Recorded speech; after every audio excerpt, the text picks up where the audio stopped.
What's up, everybody? Welcome to the Game Over Greggy show. I'm one of your hosts, Greg Miller, alongside the Pride of Long Island, Colin Moriarty. Hello. Hello, how are you? Good. Real quick. Yeah. Since we're going to do old fashions today. Yeah. I just Spoilers. Thanks for ruining the whole moment. Sorry. I just wanted to give a quick shout out to our friend Eric Thanks Castro. for spoiling that, too. Sorry. There's nothing to spoil, Greg. I was at Eric Castro's bar last week, so you're basically having nothing to spoil. Just want to tell Eric, thank you for having me at Polite Provisions in San Diego. Very nice bar. Oh, you went? Super swank bar, yeah. That's great. He was gone. He's actually in Kentucky, I think, attending to some bourbon. Most likely, if you're in Kentucky, that's what you're going to be doing. Probably the one we chose. Or he was at the Kentucky Derby. That's also possible. That just happened. But he, had me at his bar. His people took care of me. It was a really, really nice place. Nice. And I like him. Appreciate it. I like that Eric Castro fellow. Yeah. Over here, the producer/seducer, Nick Scarpino. I'm going to seduce you with my mind. Wow, that's awesome. And then... Tim, you got better looking. No, this isn't the pure one, Tim Gettys. This is the impure Tim, you one. got shorter and Alexis, much more charming. Cozombolidis. Hey, Alexis. There she is. Hi. How are you? Thanks for having me, guys. No, thanks for coming. You excited for a show? I am so excited. You sure? Yeah. All right, great. Of course, ladies and gentlemen, the Game Over Greggy show posts all the time, every week. And what it is four best friends getting around a table and arguing about how to use the microphones.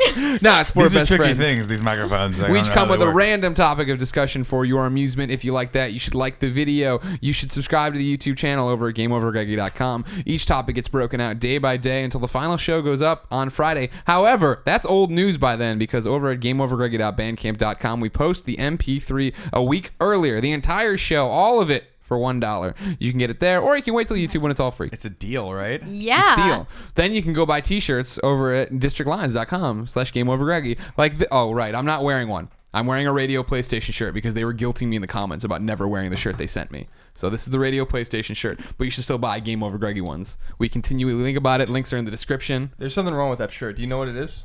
I think it's what? No, there's something wrong with the logo. I thought the logo was a little bit off center. The PlayStation's not intercapped. Yeah.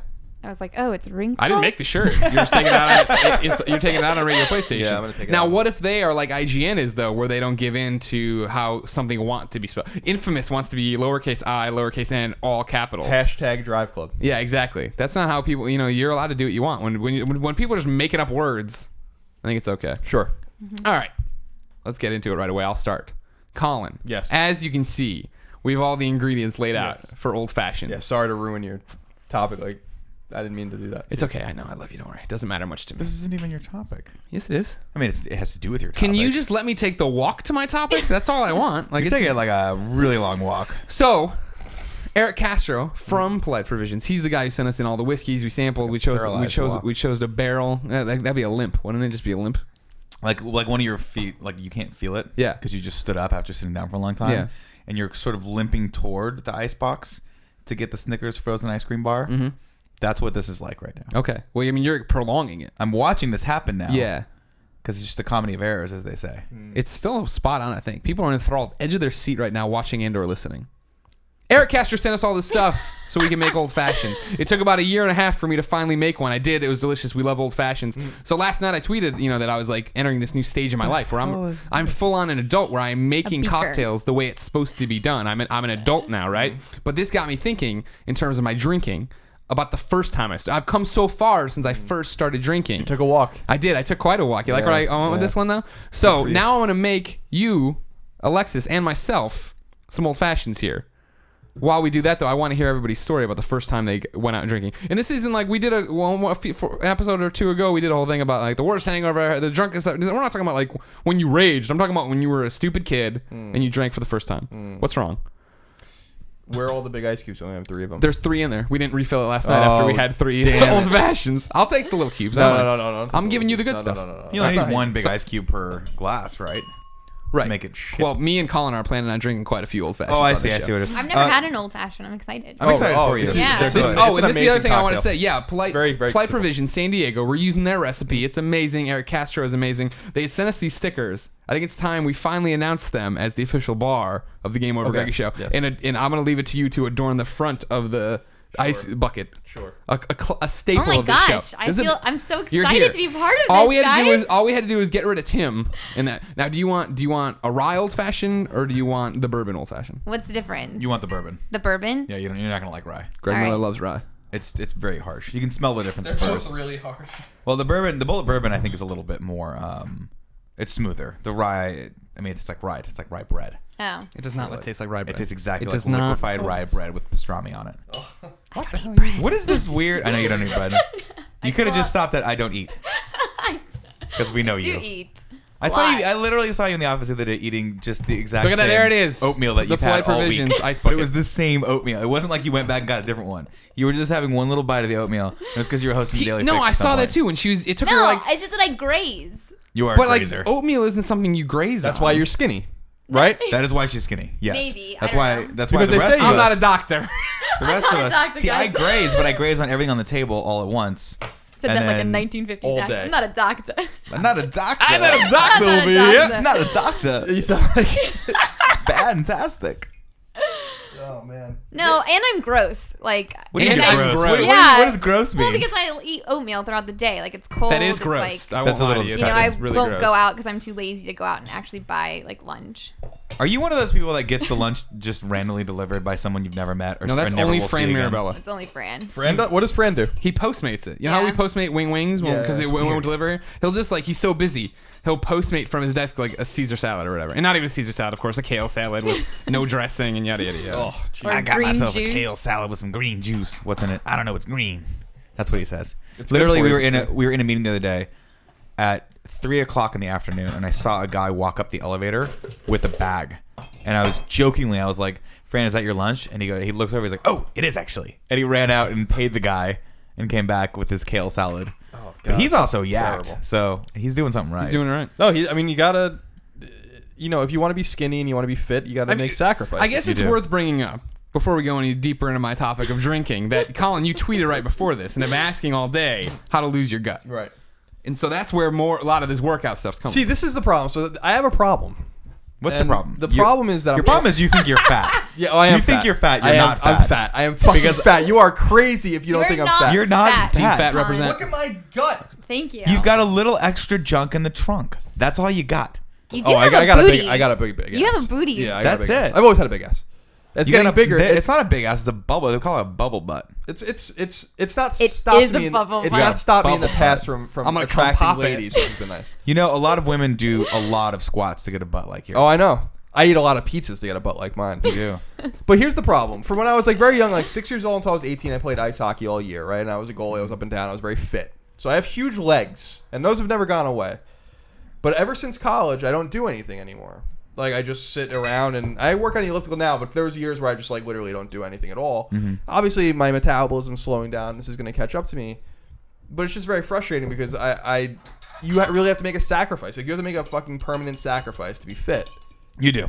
And, like, Yeah, I just your don't time. think I just don't think I don't I have have it in time. me. I gotta You know play what? Mario Golf. I can't be out there working out. But like, here's the thing. At least when you make the sacrifice, you will get fit. For me, I make the sacrifice just to stay at like stasis, where it's like I'm not getting worse. That's just what I go for right now. Like I'm not That's the same for me. any better. Oh, shut! I don't even I'm want to hear you talk about it. Look at you. What is she saying? She's being I'm funny. I serious. had legitimately had to ask her before we started to turn a little bit toward the camera so we could actually see her. That's how skinny you are That's the today. nicest thing you've said to me. Sometimes I look over and I'm like, you are wasting away in a good way, like in a very fashionable way, but you are wasting away. Thank And I worry you. about you sometimes. I'm also so damn proud of you. That's you. Oh, okay. No, I mean, I don't know. But you do. I mean, like you make a choice to eat healthy. Yeah, I try. You don't. I never see you eat poorly. Like I don't see you just jamming You pizza. just saw me eat a slice of cake. The slice of cake was the size of someone's thumb, though. And Yeah. I'm pretty sure when I looked away, you fed it to Portillo. Oh my God, he's just getting over being sick. You can't do that. Oh no. Oh no, he does. He has a weak stomach. He's fine. But No, I do try to make a conscious effort of eating healthier. You got to. Because when I started IGN, Oh yeah, you got the IGN like 20. Yeah. No, it wasn't 20. You when gained, I like 5. moved, when I was going through that process, do you remember that week? I tried to block that I week was out just- of our I think lives I had together. pizza for like every single meal, and like it was me. just a disaster. You also We have no excuse though. We just love pizza. literally every single time anyone asked you to do anything, you gave them the look, which was like this. What do you want from me? I've given all I can give today. I'm like, I'm just Better. wondering how you Touche. are. You're like, you don't deserve to know how I am. This city sucks. It's eating my soul. It is. Then like the day you moved in, you were like, it was like right back to normal. Yeah. You were just brand new again. 'Cause Like, I that just took you Fredo. out of the cellophane. Yeah. So Greg, the first time I got drunk, That's for you. That's for you. That's for you. I love yeah. you. Thank you. I appreciate actually, I don't think I got drunk the first time I got drunk because I had an older brother, and I often talk about him on this here GameOverGreggy podcast. You do. That you can find Monday through Friday on GameOverGreggy.com. There you go. Nailed it. My brother was a huge influence in my life. He was. You have an older sister, and I'm sure Yeah. she was very much the same. He's not But my molesting brother anyone. was. It just smells really good. I know it does. This whole thing smells really good. Yeah, man. This Fashions. is so fancy. It smells like candy. Good stuff. And my older brother he was 4 years old, or 5 years older than me. Sometimes it was 4, sometimes it was 5, depending on because he was born in October. I'm January. Cheers. Not going to get into the semantics. Cheers. Thanks, guys. I'll hold the water. Enjoy up. your water. Loser. Cheers in Greek is yamas. Yamas, Yeah. Yum. like Lorenzo Yamas. Ah. That was a Greg Miller joke, right That was there. good. That was a good one. But yeah, so my brother, my parents used to go out of town all Yep. the time. That is a drink. Yeah, you're supposed to sip It's a it. You gotta classic sip it. cocktail. That's a very old. I took a cocktail. sip. Okay. Okay. Can I try some of yours? Yeah. Okay. By the way, do you think that there was a time when the old fashioned was called I the don't think you're mixing fashioned? this right. I'm mixing them right. I don't think you're. Colin, I love Why them. does it smell like paint thinner? No, these are right. This is the way they make them. They're so good, dude. They're so sweet. Oh, holy hell, that's good. Right? See, I told you. What can you use the coaster? Well, there was so much other stuff here. I use the radio. I don't like it. PlayStation. I don't like it when you don't use the coaster. I know. You bought the table from IKEA. I got to hear about I had to ship this thing over Gotta from hear about it Emeryville. every day. I brought this thing all the way over from Emeryville. it. You did. It was the first time I was like, this is a real thing. You literally were. You're like, I don't believe this until you show up with an IKEA table that costs Once there's an IKEA $60. table. And that's now when it's I'll believe real. this Oh is a my real God, show. he brought it. He wasn't screwing around. It was like that time we randomly decided to do a fashion show for the Victoria's Secret thing. We did Yeah. a live stream. Remember Yeah, that? I remember that one. And all of a sudden, that what was that girl's name? Alexis. Yeah, The she impure decided one. to just take an entire set and load it into your living Yeah. room. This one here. Yeah, that's pretty amazing. It was so fun. It was good. We all looked good Yeah. that night. Just look at the goat's face, by the way, over there. Look at him. Oh, the But camera I really can't. love these, I don't think the though. camera can see the goat. Goat's out of frame. Oh, Did you is see that the a- goat? Did you watch that episode? No, I didn't. Someone shipped us a sex goat. Did you guys use it? No. I mean, How not that I come? know of. There's talk. We've kicked around the idea of, since we're a conversational show. Of fucking the goat? No, taking down Twitter suggestions for topics and stuffing them in the goat's asshole. And then when we want to go to the crowd, we pick into the goat's butt and pull out a topic. It's true. Wow. It's very true. Yeah. So my Your parents, brother. Yeah. But I owe a lot of who I am to my brother, mostly because he introduced me to that sort of lifestyle at a very young age. So by the time I got to about 18, 19, I was just like, I've been here, done that for quite a while. So I was 13 years old, I think, when he started having people over. When my parents would go out of town, they'd go to Vegas for like 4 or 5 days with some of their friends. And they knew we would party, so they would sort of Party. intentionally keep stuff around the house that we wouldn't have to go out. Well, So that's like, good. you'd open up the fridge and you're like, why is this thing stocked with like everything you possibly imagine? Like beer and Mom would be food like, or don't what? have anyone over. And then she would be like, eventually she was like, if you're gonna have people over, just make sure they stay and make sure Yeah, they yeah, drive. yeah. Because she knew us. She's like, I'm not like no matter what I said, That's I'd be smart. like, yeah. So, and she was super cool. She knew you were a scumbag. Not that she was ever contributing, but no. My brother used to make me like. My brother paid me a really good service. I think the first time I got a little bit drunk was that, you know, I couldn't really handle it when you're that young. You're like 14, 15 years old. And he was like, yeah, you're doing great. And I was like, he's being so nice to me right now, because normally he was just a really big asshole.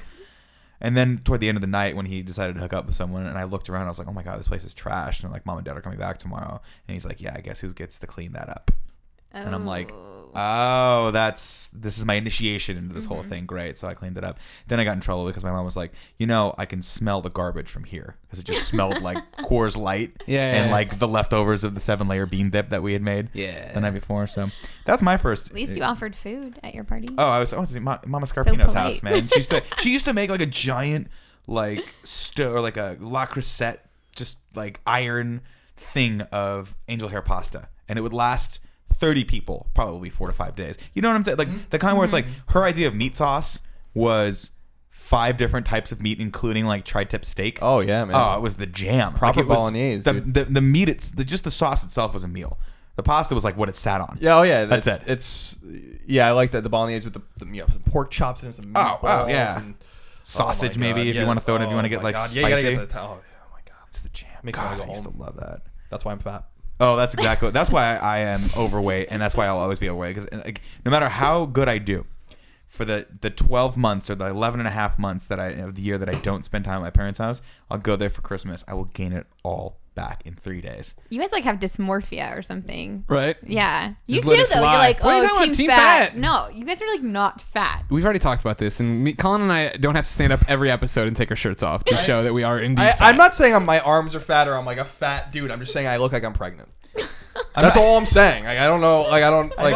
I don't think. I just. I'm more pregnant than my. I was in San Diego. I saw a friend. We saw Cheryl and I saw friends of ours. The girl's pregnant, and she's 7 months pregnant. I am like definitely fatter than she is. I don't believe that. Oh yeah, no doubt about You it. think Now she's I fake often the blame it on myself. I blame it on myself. Well, I'm half Italian, and this is the way I grew up, and I eat a lot. So it's just a fucking excuse. I gotta do something. I mean, literally, you're at a point right now where if you feel like you need to lose a few pounds, you totally could very easily, and that's the good thing. Like, it's A lot of quit talk going on here. I say commit to it. I would say Buy a bigger shirt. It's over. Wait till you're 34 and like have been overweight the vast majority of your life because it just doesn't come off that quickly anymore. It takes time. It takes effort. You get that stubborn fat. That's actually a thing where you can't. You just Stubborn fat? Yeah, they have fat. Alexis has never heard of it. She's never way heard of fitter it. than us. Because But I'm Alexis not a has never been doctor. overweight once in her life. That's Literally, true. if she doesn't wake up in the morning and see her abs from anywhere she is in the apartment, she's not I even. love true? this It's not visualization he even that has day. of me in his head. Like, Yeah, well, I mean, apparently like you you wake don't- up and you're naked and your apartment is all mirrors. You can see your abs from every angle. How far am I away from the truth on that? Are we talking like 20%, 10%? But no, seriously, Alexis. So you're fit and you have this and you eat responsibly. But do you indulge often? Yeah, so And yeah, what I does do like that an mean? 80-20%. So I try to eat healthy at least like 80% of the time, and then the 20% I'll go like crazy. You know, What's that mean? only human, like pizza. But how much pizza? A lot of pizza. No, like when you have like That a makes you cheat feel a meal. little better.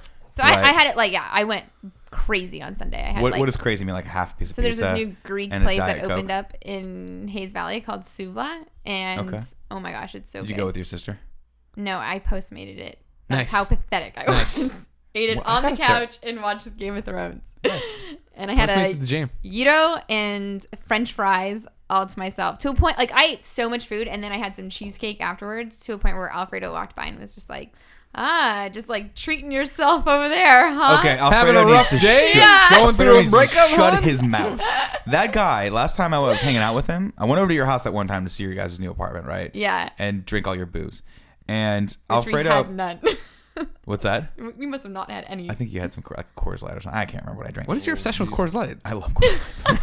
Oh God, no, you don't. It's the best. Do you really? I like to put Coors Light. I like to take a big glass, fill it with ice, and pour Coors No, Light you over do it. not. I That is the swear to most God. disgusting fucking thing It's I've ever because heard. because of Beer Eric- on ice? Eric Hart's bachelor party. We had spent all day at the pool. I'm not going to name which pool or what the pool entailed, but it was an adult pool. Oh, okay, thank you. I was an like, adult why would pool. anyone care? Okay, now I see. And it was a very special place on Earth. I'm pretty sure God himself made it because we had an excellent time. But we were so hungover and so sunstroke from like being just because when you're drinking outside in Vegas and there are people around that you want to look at, you just stay out as long as you possibly can. So I Sir, ended it's up. nighttime. Please leave. Sir. Someone might come back. Sir, I see a bikini right there. Like, she's coming back for that. So I ended up, me and one of the guys that went to his bachelor party ended up grabbing like those giant tall boy like Coors Light cans. Right. Going back to the apartment, but by the time we got about a quarter of the way through, because I drink beer so slowly, they were warm. And so I'm like, idea, because I don't want to go back down there. It's too far and I'm too tired. We just grabbed ice from the ice bucket, poured it into a glass, like a little, one of those red cups. And it makes the beer infinitesimally better because it's ice cold and doesn't taste like anything. You just get a little bit of the premier smell of the Coors Of the Light. silver smell. bullet. The Of the silver silver bullet. the yeah. fucking gutter trash, fucking garbage beer. Oh, I hate that shit so I much. love it. They do that. They have a lot of technology built into their cans now. Are you familiar with this? Where the Rockies I was are- going to say, is that Rockies the are thing blue. you were walking with your tall boy and you looked and the mountains were like glowing red? And you're like, I can't drink it. It's too warm. Yeah, there wasn't a lot of walking happening at that point. Literally, I was sitting in my bathing suit with the covers like tucked up to right here, and my friend Lee, who was also at the bachelor party, Just making up was names. just reaching over and pouring more beer into my cup, and he was like, "Do you need more ice?" And I'm like, "Yeah, I need more ice." It's really disgusting. But now, ever since then, it's a joke. Every time we drink together, it's a joke that we always have to drink beer on ice because he had it. He was like, "This is actually pretty good," but we were already Next week we relatively need to buy a intoxicated. six or a Coors Light. I want to try it. You want to try beer on ice? Yeah. You're gonna be surprised. Yeah, I bet I You're will. gonna like it a lot more than you think you are. You know my favorite beer, don't you? Let me guess this. No, I don't. Budweiser out of a can. Shut up. King of Really? beers. Bud, like good. straight up so Budweiser? Good. King of beers. Bud Heavy. The white and red my Yeah. Budweiser. Classic. Sandman drank it. Stone Cold Steve Austin drank it. He did. Greg Miller drinks it. Oh, the image of you drinking this beer. Yeah, it's takes so me good. back. Oh my god. Oh. That's the class. That's the classic. I like right there. Bud Light. I did used to drink Bud a lot Light's of just Bud Light. water. It is. But I like you can beer. drink It like just makes 40 you of feel them. so bloated and full, where you're just Yeah. like, oh, I can't. You like drink that or you don't like anymore. that? I don't like it. Well, see, this is another step up to the whole graduating to more adult drinks and being an old person, right? Colin got me started on just drinking bourbon. And so I've been doing that a lot. So now when I try to switch back where I'm like, I'm going out, let's have a beer. I'll have 2 beers. I'm like, oh, I can't do this. Yeah. I can't it's drink the a worst. million beers. It's the worst. Yeah. Yeah, I had a green flash. I went out with someone yesterday and Right. had a green flash, which was an excellent IPA. And I used to love IPAs, but I have stomach problems, as Alexis and I discussed on AIM this week, and In case you caught our AIM conversation earlier this week. so the beer was running through me. famous Like, Well, I'd still wait. like How a- did like let's, a- let's just rewind a second. Yeah, how At did what we get point there? in the AIM how did the AIM conversation originally germinate? Alexis IM'd me and said that she found a good gluten-free bakery Thank you. Yes. called Mariposa. Okay. Yeah, And they're then we really started good. talking about how we were kind of kindred because we have lifelong stomach issues. I thought it was more like, hey, I have this question about video support. I'll be like, this, hold that, on, and the I gotta other, and take then a shit. Yeah, exactly. I'm going to shit myself right now. My stomach's upset. She's like, oh, that happens to me all the time. But anyway, hoppy beer. I love hoppy beer. Harpoon, by the Yeah. way, is my favorite beer of all time, and that is a Boston IPA. Okay. And I stopped drinking beer a couple years ago because I thought it'd be better for my stomach, and thought maybe I'd lose some weight too. That didn't happen. But if you're gonna drink beer, you gotta drink beer right. This filtered beer, garbage. This canned beer, bullshit. Budweiser, Don't throw, Coors. no, No, not the Budweiser. No. I'm making a real argument here. Don't throw just cans under the bus. Why? Because you get 21st Sierra in a can or something. No, Oh, you get yeah, 21st comes in a can. Yeah, but generally, let's Just just be saying, general. I'm with you Okay, on that. okay. All right, all fine. right, And all right. Budweiser's It's an improper generalization. You're absolutely right. racism. It is. It is beer racism. But if you're gonna drink beer, you got to drink the fucking beer. You don't drink this Coors Light. Yeah. This Bud Light. You got to drink the hoppy shit. You got to drink. I the agree. good See, beer. no, I can't stand when someone hands me a glass of beer and like you got to try this, and it's over here, and I can already smell it. Oh, I hate that. I hate IPAs. Like they just IPAs are awesome. Oh god, man, they smell my like third. burnt clove and firewood. And you know that Man you're just going to beer. take one drink out of it, and you're immediately going to have to unbutton that top button on your jeans and just hope that no one actually looks that closely to be like, wow, you are a fat ass. Then That's you how get I those feel sometimes. burps. Oh, you get Yeah. the burps when you're talking to someone close and you burp in their face and they're Yeah. like, oh. You know, they do that. Sorry. Yeah. Ugh. That's why bourbon's awesome, because bourbon just smells good. And you get the bourbon breath. Yeah. You can talk like, You real feel like you're a up close on madman. people. You're a madman You do. over here. Look at us. We're making you also get- advertising Yeah. deals. You also get the bourbon glaze, like the hard liquor glaze over in your eyes, where your forehead's a little sweaty, and you just think everything is just Dude, dazzling. I'm getting to a point where like I can really drink. You know, like I've always been like really. I've always been able to hold my alcohol, but with beer it's different because you're a little more active. It takes you a little longer to get the alcohol intake. Yeah. But man, I can fucking drink now. After starting to drink bourbon, at first you get a little woozy and like I can drink. I would be like I was telling Greg, if I really could make old fashions this good, I had texted him from. This is before we started making. I texted him from San Diego this weekend. I'm like, if I can make really good old fashions, I'd be an alcoholic. And then Greg started making really good old fashions. yeah, goodbye, because you know why? Because So Greg's are an you enabler. alcoholic now? Well, it takes a little time. Greg is an enabler, by the way. Yeah, oh yeah. Because loves that it's shit. not his fault. I just want people to join me. I just want to be. just- I want to have friends. Gluttony loves company. Yeah. When it comes to Greg. No, you don't even want people to join you. You want me to go back to smoking cigarettes. Because it's cool. See, it's It not does Let's, look cool. let's admit, first off, we already admit on the show that smoking's cool. But let's also admit not that it's cool. over for you. It's too late. You smoked a long time. If it's gonna happen, you got the cancer. It's gonna happen. If it's not gonna happen, it's not gonna happen. So you're saying I should just go back to it? no fucking matter roll what? the dice, man. Play the Russian You think roulette? anything north of 65 is good? No, it sucks. No, you don't want any of that. But that's my problem is I think I'm hitting it at like 45 because I used to smoke a lot. Yeah.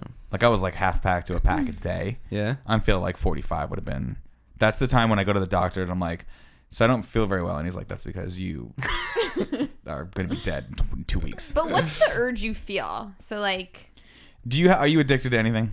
no. Game So of like you Thrones. don't crave. I just need it. You never have like a random craving where you're like, I'm gonna go do that. Never. I mean, maybe, yeah. Like when you walk by pizza, Yeah. really good pizza, and you look at it and you go, and your first instinct is to reach out and grab a piece, and you have to remind yourself, don't do that. Yeah. Smoking is like that times about 1,000. Like it's literally when you've smoked for so long and it becomes a habitual thing, and then you move to the stage of addiction. I will literally walk by someone and smell cigarette smoke and go, "That smells disgusting. I want one."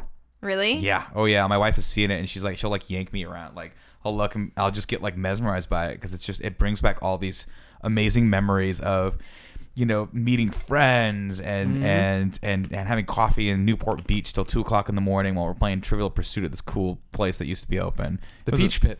No, actually, it was called Cafe Ruba, which was a really cool place. They closed it down. But it's a chemical thing. That's also just a habitual thing, right? It's a lot of people talk about triggers. It's how when I get stressed, that's a trigger for me, and I immediately want to deal with that by walking outside, taking a break, and having a cigarette. So it's hard, and I've snapped out of it, thankfully. But every once in a while, yeah, it's really hard. It's a taste of home, right? It's all that sensory stuff. Whenever I walked by somebody yesterday smoking. Nobody smokes really anymore. So I walked by someone in the street smoking, and I caught a whiff of it, and it was outside. It was crisp air, and it immediately took me back to college tailgates. Oh God! Yeah. And I was like, oh yeah. I really like the smell of secondhand smoke. Yeah, it's me like too. gasoline. Me too. I'm like, yes, like gasoline. Exactly. Pipe smoke. Pipe smoke is the fucking best. I hate it. Yeah. Actually, like Santa. I can't stand the way people smell, and that's one of the things. That's one of the big reasons why I quit, was because my wife was like, I'd come home after a whole day of what I thought was a conservative amount of smoking, and I'd like wash my hands a bunch of times and like chew gum, and I would get up to the door and she would be like, "I can smell you already." Like not even through the door. She'd be like, "I could smell you literally before you came across the threshold of our household." And she's like, I don't want to be near you. I don't want to touch, like, you smell like an ashtray. So it sucks. So now even, to this, like, we'll sit in meetings with people sometimes. They'll just come back for a cigarette. And I'm like, whoa, is that what it was? You just grab their hair. And then the sad. give me more. Oh no, there was a time like when I had just quit. There would be times when like Shannon would go out to smoke. Or pick up Shannon Stevens. Pick up Shannon Stevens. Quit smoking. But we'd be at VidCon or something like that, and she'd go out. She'd go like have one, and she'd come back, and I would just like take a moment just to take it in. Because I'm like, I miss it. Especially when you drink. When you drink, it's the worst to not be able to smoke. Because the problem with smoking, and I've said it before, is it goes well with almost anything. Like stress, fun, surgery, happiness. What's the deal with the after sex cigarette? Like, Oh, it's what the does best. that feel like? It always what does looks that feel really like? cool. It does. And I Smoking feel like, looks so cool. Oh, I could see how that would be satisfying, but I don't like. What is the feeling that you get that you're just like, oh yeah, I need that right after I have because sex? it's everything, like any sort of activity, is strenuous or not, is the trigger for it, right? So it's like it's your reward in a lot of ways. Your reward for sex. You made it through this nightmare. That's how screwed up the habit is, right? Is that you can rationalize wanting one or needing quote unquote after everything, right? Oh, that was a fantastic thing that we just did together. I need a cigarette. Oh my God, that meeting was terrible. I'm so stressed out. I need a cigarette.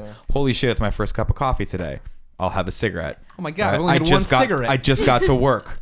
I'll have a cigarette. Yeah, so right? it's the association. It's the association. Yeah, and you really, that's the hard part about the quitting. It's actually not the chemical dependency. You can use the patch to quickly kind of take that out so you don't feel the need, because you get jittery if you don't have it. It's a withdrawal, just like anything else, like heroin. It's nicotine withdrawals.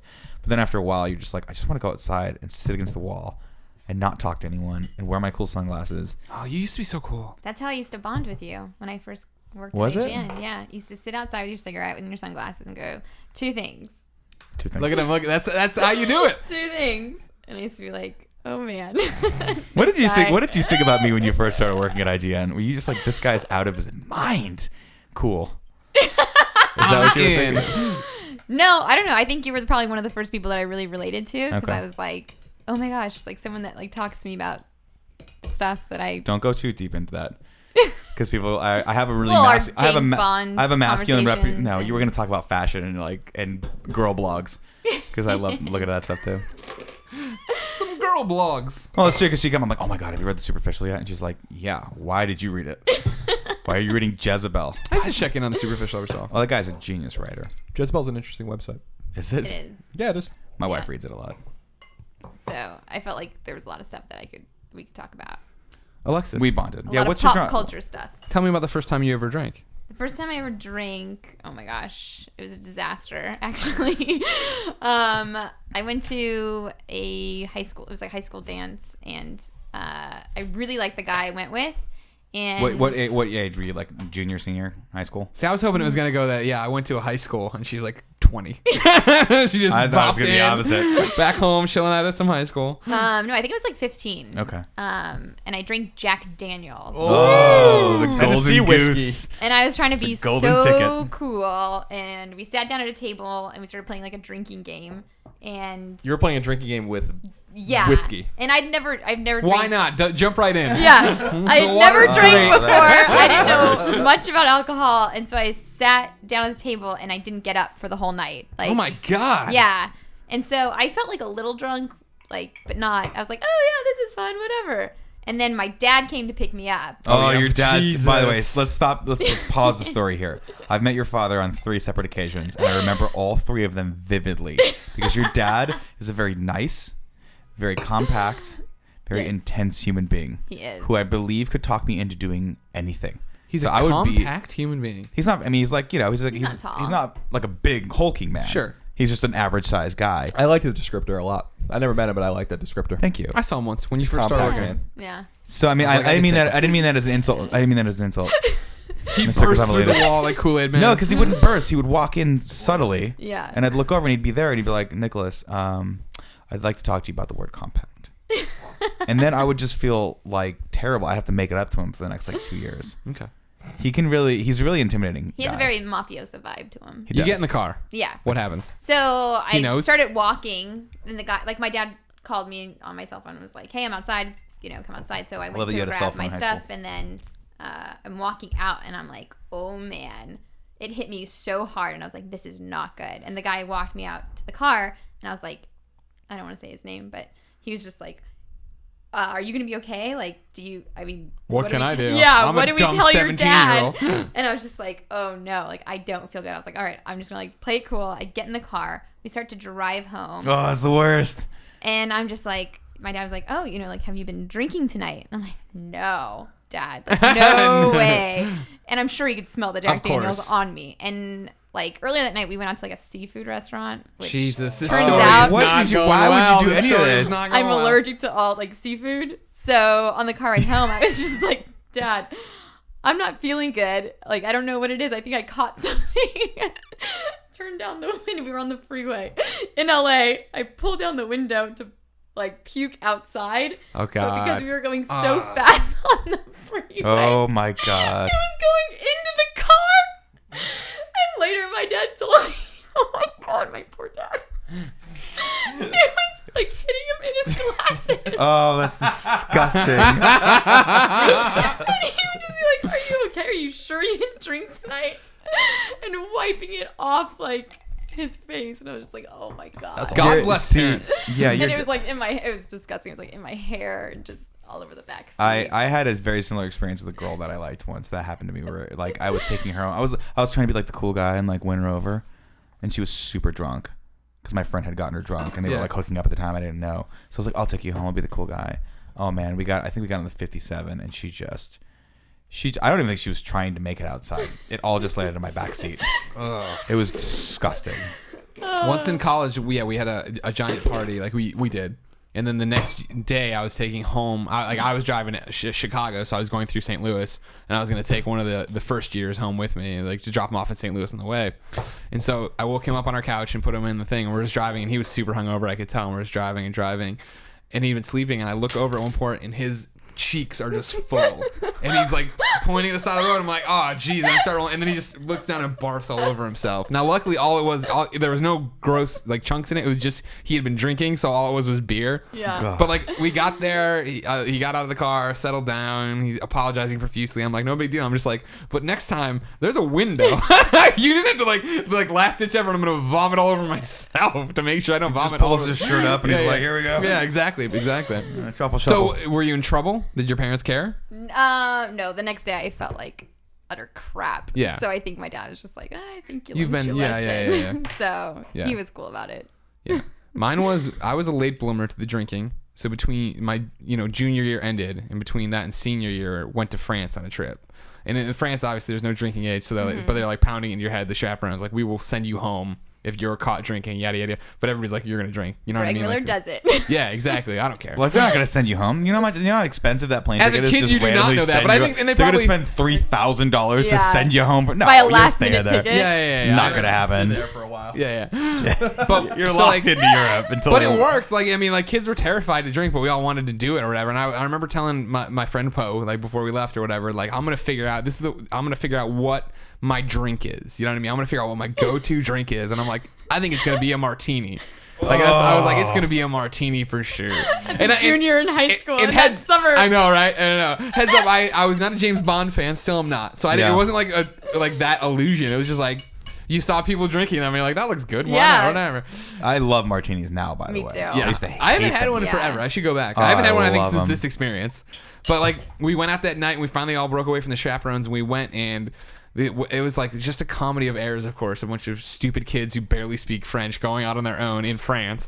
But I ordered a martini and I got it and I walked back and took one sip of it and we were like, what? Like, we passed it around like we're like aliens who landed on this planet. Like, people like, why would it? This is rubbing alcohol. Why would anyone drink this? And to this day, I don't know why I did this, but I was like, I don't want this. I'm gonna order something else.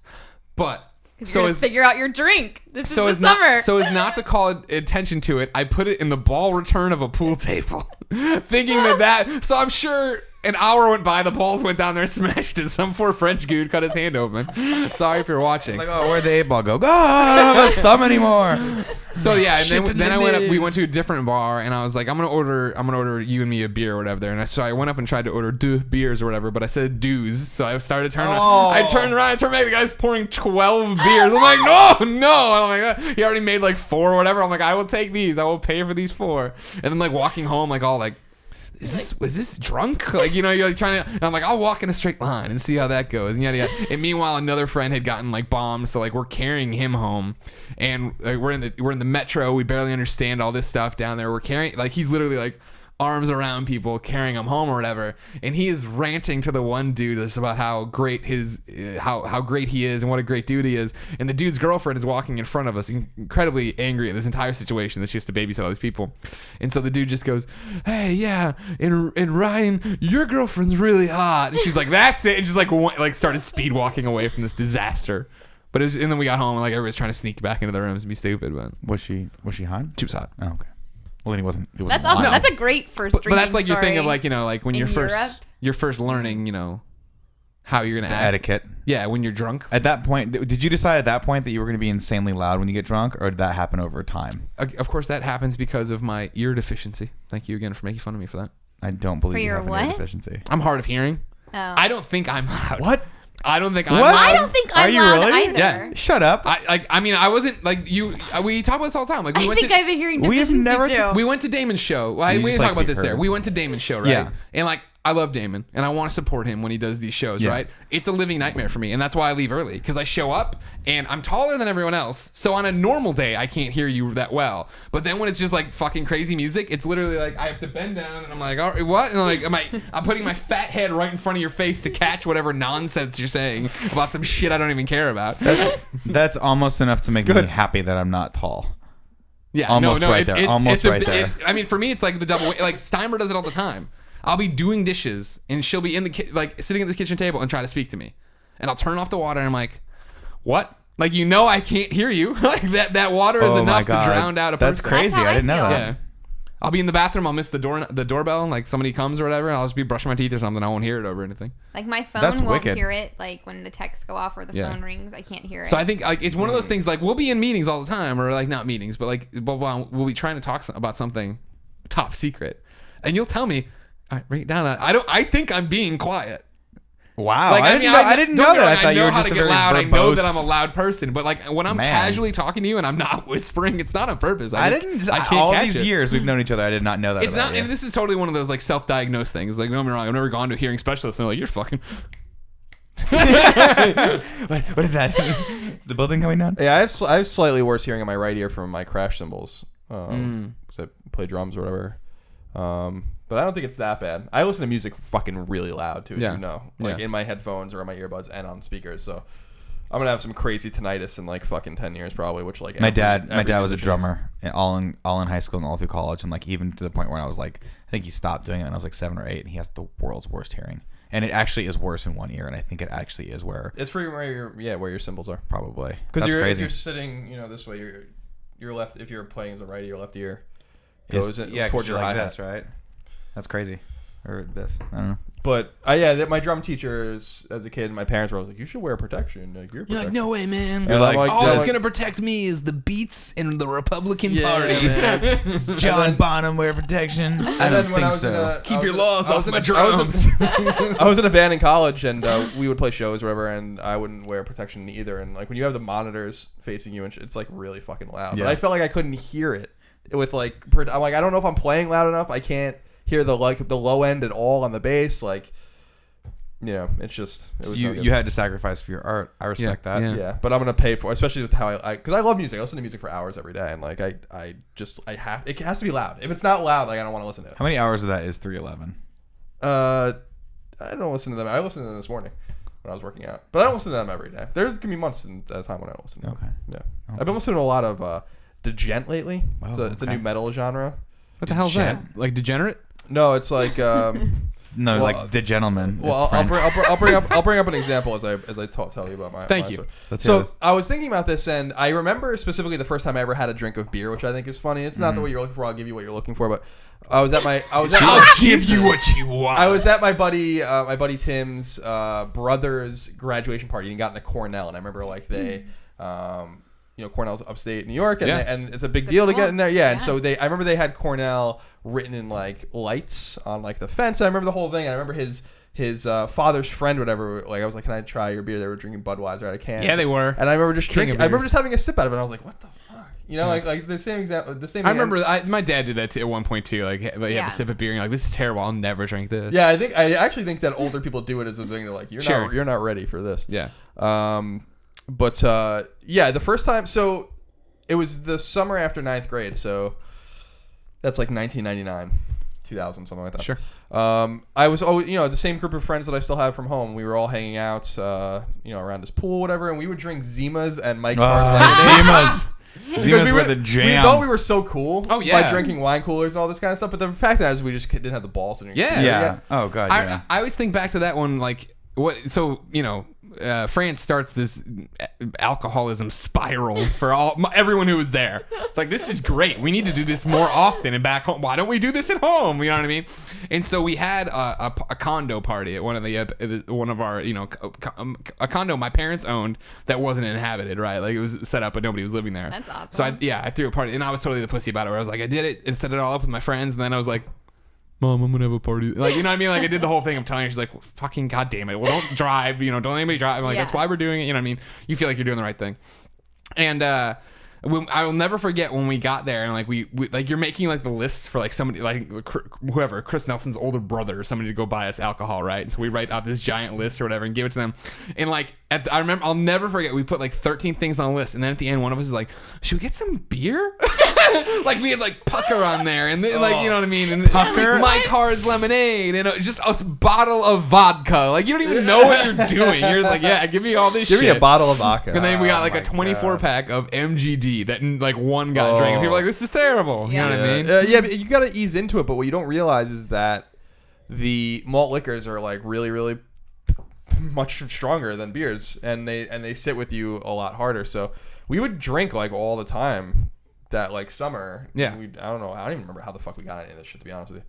And there was a 7-Eleven actually around our house. I think that when we were getting a little bit older, like literally when we were like 15, we would just buy a beer. Yeah. They didn't give a fuck. My only memory, I have two memories of that summer. One is passing out in my friend's backyard and being woken up by his mom Oh my god. the next day. The other is sitting on top of a refrigerator in the guy's kitchen or whatever, thinking that this was normal or just funny or whatever, and actually like falling asleep. And my friend like with my like head back, like it was a little tall vaulted ceilings, and my Wait, friends. you thought it was funny to just sit on top of the bed, or and to fall asleep on top of the Guys, and look I at fell me. asleep. I'm a Jerry Seinfeld. and then I just fell asleep up there. My friends still when I go home, still bring up, like, remember when your stupid ass sat on top of the refrigerator? I'm like, Right. yeah, we were 14 years old. We can move on Yeah. from that now. Otherwise, I mean, I've had a lot of terrible blackout stories and stuff, but a lot of that's from college, and I didn't really get into drinking hardcore until I was later in high school. Yeah, this is our innocent times with it or whatever. Yeah, like when I was like drinking to get fucked up, that was like a different story, and like but these house those stories and are stuff, not fit for this show. Yeah, exactly. The house party stories, you're always just trying to figure out like, what are we doing? You know what I mean? Social drinking. Yeah, exactly. Yeah. And dumb kids being dumb. Yeah. Those were the days. Trying to be cool. By the way, those were the days. It was like last Saturday. this is like 4 or 5 days a week for me. This is the gent. It's a little harder for you guys. Jesus. You can't not listen to that loud. You gotta listen to it loud. But here's the best part about it. Hold on, I'm gonna just fast forward a little. This is the vocals. Don't get us a copyright strike. No, you're not gonna get stricken on this. That's what they all say. The vocals. Oh, it's That rock sounds rap? good. I love rock rap, right? Rap Like- rock is what they call it. Is it rap rock? Yeah. It's awesome. They call it degen apparently because it's degen. Oh, nice. Yeah, there you go. You I learned call something it today. rock rap. Yes. Of course. Some people hate it. Some metalheads think it's bullshit. I like it a lot. They don't like it because I think it's bullshit because that awesome riff should have been followed up with an ear-piercingly high, like, death metal scream. Yeah, But or like- instead, or like- they got Linkin Park. dude, the my favorite death metal is when they're just like they don't even like they just grunt or whatever. See, Like, I never it's liked so that. bad. That's why it's I could never so get. bad. I could never get into Metallica because of that. Like I always expected like they'd have these awesome things, then I wanted them to just hit that like falsetto screaming like Ozzy Osbourne good. style. Like I'm a pro. yeah, but that's how I jam. So that's the hot shit right there. That is the hot. But business. apparently they use like 8-string guitars and stuff. It's so low. You don't even need a bass. It's like so. Anyway, it's music nerdy shit. Nick, Moving on. what's your topic? Before I begin on my topic, I want to give a big shout out to I Am Merely, who's Merely apparently on Twitter. Happy birthday! Aww. Happy birthday. He asked for a birthday shout out about a week and a half ago. Oh, it's also And Christine's so- Timer's birthday today. Oh, Happy yeah, birthday. it's also Christine's birthday. Yes. Happy birthday, Happy Christine birthday, Steimer. Christine. Happy birthday. Mine's pretty simple. This is a topic that did not come from Twitter, but if you have Twitter topics, please tweet at me, Nick_Scarpino, and maybe they'll make it on the show. If not, just follow Colin. My topic's weird. It's one of those, I think about this a lot Weird. because I go back and forth on this. Is it better in today's society In today's society. to be a guy or a girl? Guy. Do you think guy? Yeah. I think it's easier to be a guy. Yes. Well, that's what I'm going By for. far. Right. But there are certain advantages to being a girl, I think. Oh, yeah, sure. Lex, what is your take on this? Since we have a girl here for the first time, we can actually broach this topic. Yeah, damn. I meant to bring a whiteboard, and so we could have wrote across the top shows without a girl. What is it, like days without incident? Shows without a girl. It's like you and then I just have to like 0. erase the 21 and write 0. I definitely think it's probably easier to be a guy. Would you want to be a guy if you could? Physically? It's physically, 100%. I mean, come on. You don't have to do any of that monthly bullshit. I mean, I get. Oh. This is how lazy I am. When I have to go to the bathroom, I'm like, ugh, I have to sit down. It's this whole Really? 'Cause it's I this look whole forward to that. production of I'm taking like, off your oh, pants. God. Yeah, Yeah. I can see that. I look forward to that. That's the only time during my day that I do get to sit down. Like if I choose to. And normally I'm just at the urinal, but sometimes I'll treat myself. you sit And down sit all down. the time. Can you? Can you sit down and pee? Yeah. What do you mean, can you? Yeah, of course. I don't know. I mean, I have to I'm not prop, entirely sure how stuff I have works to down prop there. it up a little bit so, when you it's don't hit hot. the water. True story. If I don't think about it, I won't. You want what? I'll shit and I will stand up and start washing my hands and be like, "Fuck, I gotta pee," and turn it off. How do dry my hand. you do? You're kidding me. How do I'm you not. I'm dead serious. How do you do one I without can the only other? imagine what Steimer thinks half the time. Flushing of the toilet, hand washing, peeing noise, flushing of a toilet, hand wash. What is the psycho doing in there? What? How do Just you have to not? be really clean. See, everything starts with the pee to me. Like if I'm doing both, Yeah. I start with pee, and then it naturally it's like opening a window to like mountain air. That's Yeah. what it feels like. That's what it feels like to you. And I think most guys look forward to it. Am I wrong in assuming No, that we I- all look forward to going to the bath? Yeah. I love look I love a good forward to poop. it. I love a good poop. But the problem is I love that it every and this day. goes back to my stomach Clockwork. issues. Is that some of the poops are not good. A lot of the poops are bad. But And see, you that's don't- what and you makes don't the wanna good think that- you don't poops wanna- great. The good poops are better this way, but then I wish the good poops took a little more time. See, sometimes I go in with a don't book appreciate or I go in my laptop sometimes, and I'm like, I'm ready to go. Yeah, you're ready to go. You're ready to And then rock it roll. just, I'm like, what the fuck? I Freight like train. got through like one paragraph of Speed this story train, on yeah. Grantland. And you're like, ugh, I brought in the laptop. I know, and What a waste. then I just sit there, but I'm like, I gotta wipe. See, this is the big thing that happens. sometimes too when you have a bad stomach and you know you got to go, but then you also have to pee is when you're going and when you're shitting and peeing at the same time. Now this is a complex. That's great. This is a complex It's called issue though. efficiency. It is efficient. I'm technically multitasking when I do that. Yeah. It's usually not intentional. Usually you pee and then you poop, right? Well, I You think sit I go down, at the same time. Yeah. You sit down. Really, I feel I'll like it's start with one, and it's a then little much. when that one it's like I send him in as like the recon scout, and then when he gives me the all clear, he'll stay there, and the rest of the troops will come up to meet him.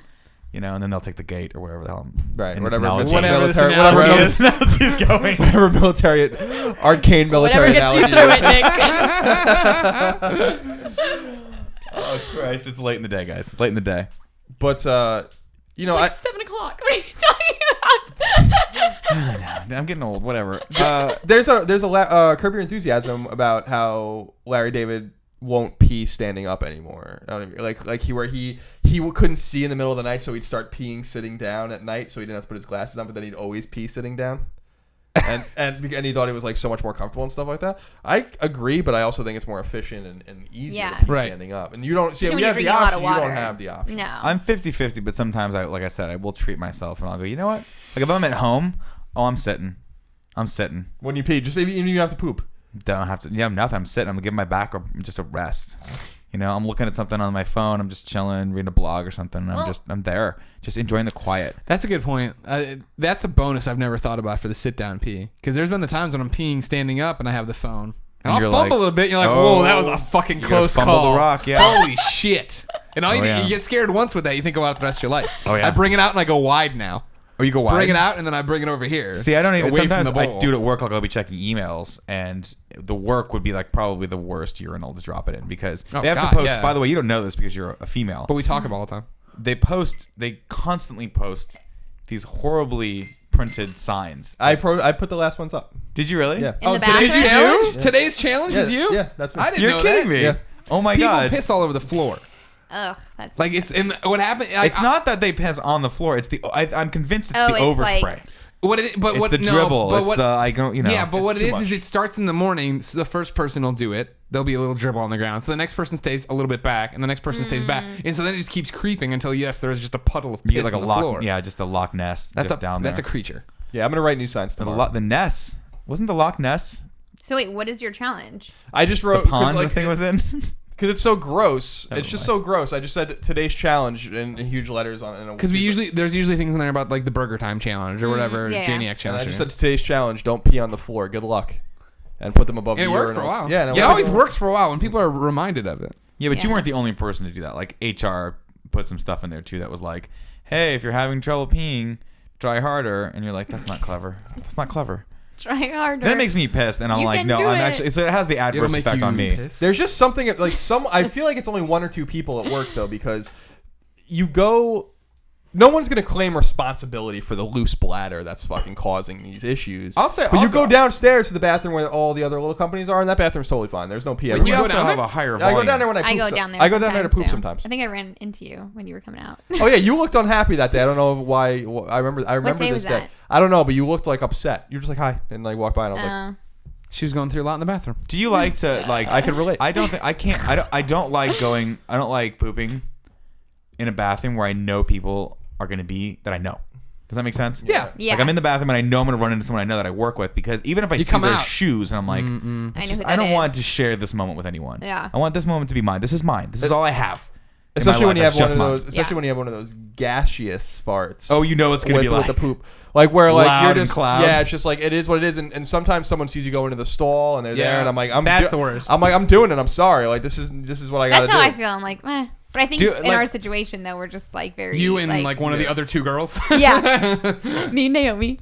I'm like, Naomi, I'm ripping one. Stand back. You might want to stand outside for this. that does not happen. That has never happened. Let's clarify right now. Neither of these women have ever gone number 2 ever. No, Mostly because you don't eat solid foods. You just drink Yeah, that's water. it. You don't have to poop they ever. smell like roses and mints.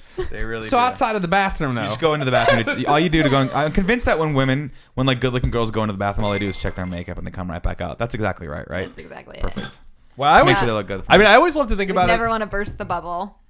It's like the 70s book. Everybody poops. Tear it apart. I love it. See, I think it's hysterical. When you get married, you burst out a little fast. You'll be having full conversations while both of you are going to the bathroom, and like you just trade out. How Like, are you both going to the Because bathroom? one will be in the shower, and, the other one, and then you just switch out. Okay. And you're just like, who cares? I thought you had like one of those love toilets from SNL back. Oh, my girlfriend's very patient with me because because you know my stomach ailments where I'm like I got it. I'm sorry. Like she's in the shower. I'm like I'm sorry.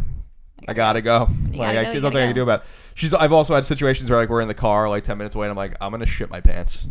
You need to drive, and she'll do it because you just have awesome. to That's understand. love. Yeah, it is because you like it's an ailment, man. It's a fucking conundrum. Yeah. I had a friend one time. Actually, it wasn't my friend. Urgency is My just brother's friend. uncontrollable. It's horrifying. We invited this guy over for dinner, for Christmas dinner one time because he didn't have any place to go. It was my brother's friend that he worked with, and we forgot. We always tell people, look, if you're gonna eat at my mom's house, like. Pace yourself because she cooks with a lot of oil and a lot of different ingredients, and it can be really hard on your stomach. Plus, it's all really good, so you're constantly like just you want to overeat. Picking and eating. So we get a text from this guy like about an hour after, maybe 30 minutes after we left the house, and he's like, "You're not gonna believe what happened to me." He's like, I got about halfway down the 91 freeway, and I had to pull over, and I had to shit on the side of the freeway. And all there was to wipe my ass with was like some old newspaper that had been there for a while. And he goes, God. Your mom's cooking hit me so hard that I could not make it to the off ramp that was like half a mile away to get to the gas station. He's like, I had to pull over and just go into the bushes. God bless him. And I was like, that's what I grew I up shit with. on the side of the road in New Hampshire once. Did you really? Yeah. Oh yeah. Has that never happened to you, Nick? No, I've never had to. I haven't. You've never I've pooped gone, your pants. I mean, I've pooped my pants before. 100%. Everyone has. But not in like a, oh my God, this is horrible. In like a, should I check that? I should check that when I get home. Like you got to verify. Sounds wet. You got to It verify. sounds wet. You might feel a And, little wet. and like anytime I've ever had that problem, it's never been like a thing. I'm like, okay, it was false alarm, thank God. But I've never had to physically just stop and panda roll out of a car into a bush to expunge my bowels on the 91 freeway. It's never had to happen to me. Oh, I didn't even get to a knock bush, on wood, man. knock on fake wood. You just on the side of the. I was just no on the side cars of the road, in front like of you. depending on your perspective, you saw what was going on. And then my dad had like Starbucks napkins or something like that, and I like wiped my ass. And then Starbucks napkins. And then we save had a to lot like, of and then like the situations. next like rest area was like we pulled over so I could like clean myself up a little bit. Yeah. And then I wondered, I'm like, maybe I could have just waited. You can't roll those dice. No, No, you you can't. No, can't. you can't. And of course, the classic Greg Miller, Colin Moriarty bonding story when we became Oh best my friends for God. life, the UFC event at Mark Ryan's This is house. the best. I rolled the dice. Yeah, and that was like this is a You story. pooped your pants? Oh No. no, this Oh, is great. yeah, You've told yeah, this yeah. story on the podcast before, but I I want to told hear the it story again. on Aisha Tyler's podcast, Girl on Okay. Guy. Everybody should go listen to that. Say hi to Aisha for me. But no, like me and Colin went to lunch, I guess, with Mark Ryan and his girlfriend or fiance at the time, I think already, maybe girlfriend at the time, whatever. Now Yeah, they wife, were doesn't matter either way. And they lived together. We're gonna go back and watch UFC at their house. And on the I'm driving Colin to this place, and I have no idea how far I'm going. It's one of those things where you're totally out. You're just a babe in the woods. You know what's Mark happening. Ryan used to live really far away, by the way. Yeah. Like got the freeway. It was So- like a 30-minute drive. We're going, and I'm like, I got to shit, and I'm like, but I can make it. I'm gonna make this. This isn't. It's all because like this. I've talked about it on the show before. Like I had a paralyzing fear in college of having to shit. Like if we went out, I'd psych myself into having a shit at a bar, and it was What? always a disaster. Yeah, because I was From always what? what? From what? Why? Like, I because I Yeah. always be like, I hope I don't have to shit tonight. I hope I don't have to shit at this bar, and then I think about it so much that I have to shit at the bar, and then it's like a huge thing. But where did that stem from? Not wanting to shit at the bar. Not wanting to poop in a weirdo public bathroom. You know what I mean? Because also in like Missouri, right? Like in a collegiate town, right? You figure you have drugs and you have people wanting to have sex in the bars. So stalls didn't have doors in any of these places. Oh. It's like you have to have your friend come in and like sit there Be the and door. block while you're like just destroying this toy. Anyways, driving back to Mark Ryan's and I'm like, I'm gonna make it. And like I'm passing like gas stations and things. Like he lives on Lake Merced over there, or he used to, and there was like a little like not outhouse but like a little whatever house thing there that I think there would have been a bathroom in probably. But we get there and we park the car and we make it to his front door, and I'm like, I'm gonna fucking do this, I can't believe it. And we ring the doorbell and like nothing. sweating. He's no, totally. And I'm not telling Colin what's up at all. I'm trying not to look like a Oh my fucking God. psychopath. But like I ring the doorbell, nothing. We're getting ready to call him, and then he and his wife drive in like, oh hey, we'll be out in a second, sorry. And they were running late and they went into park. And it's literally to the point now of like, fuck. And there's You're this, crowning at this point. there's nothing to crown. There's like a 14-year-old nice Asian boy who had come and it was also waiting to get buzzed into this house. Because at first I thought he was gonna be my salvation. Yeah. Like get me inside the building I can beg someone for a bathroom or something. Yeah. But he has to wait there too. So it's him, me, and Colin. And I had strategically placed myself at the base of these concrete stairs because it's like concrete stairs up to the landing, up to the security door. So I'm at the leaning on the railing at the bottom, trying to look cash about all this, Alexis. Like cramping. Exactly. And Colin is up atop, leaning over the railing, Worst. talking to me. And the Asian boy is like over here trying to mind his own business, but we're just there. By the way, every great story of yours has an Asian boy in it. I just want you to know that. Does I'm just it? calling attention to that. Okay. Anyway, you can continue. And because he was so innocent. He was so innocent in this entire matter. It's like you wrote that. If you were writing a screenplay about this, you have to write the Asian boy character over there because he's the innocent witness Well, that's to the this whole thing. chaos. Is like it's just. I mean, just imagine that we are having totally normal conversation, totally run of the mill, whatever, and I'm doing like cool. Not even listening. And Colin's like, blah, blah, blah. And I just look at him and I go, I got to shit. and literally Colin goes, and I'm already taking my pants down and shitting in this bush.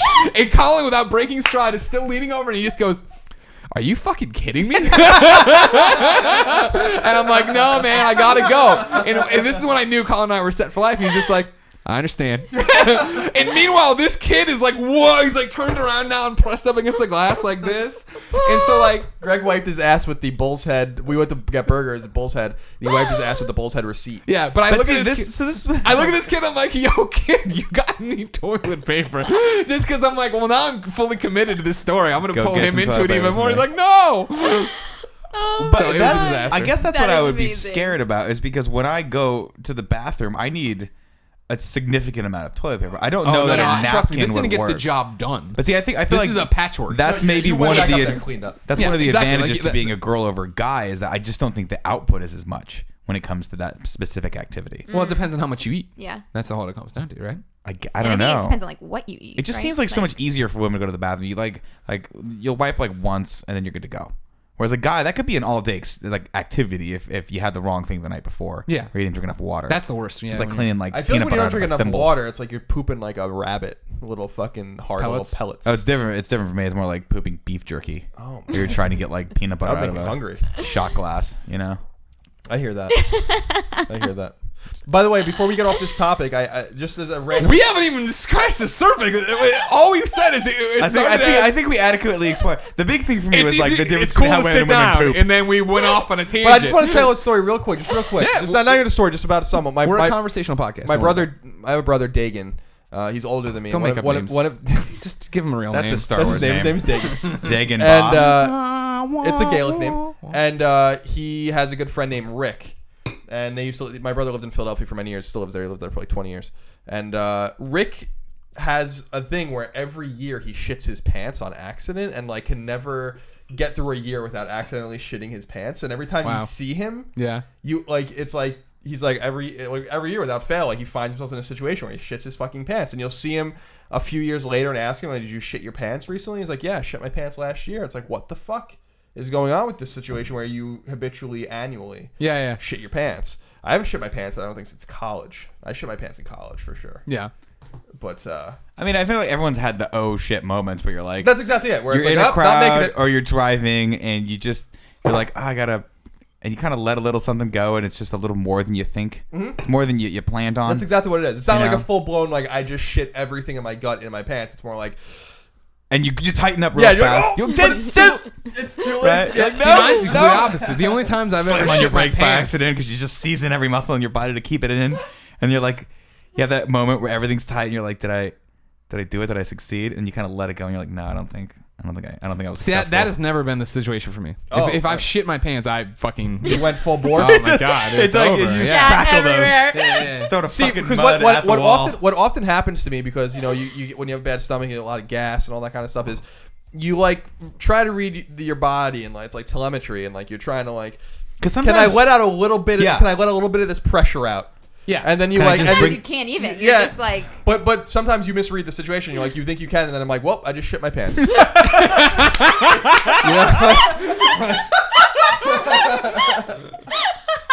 And that's how that happens. Sometimes that's a shirt. It's so Sometimes true. you misread the situation in the toilet. and then oops, I just shit my pants.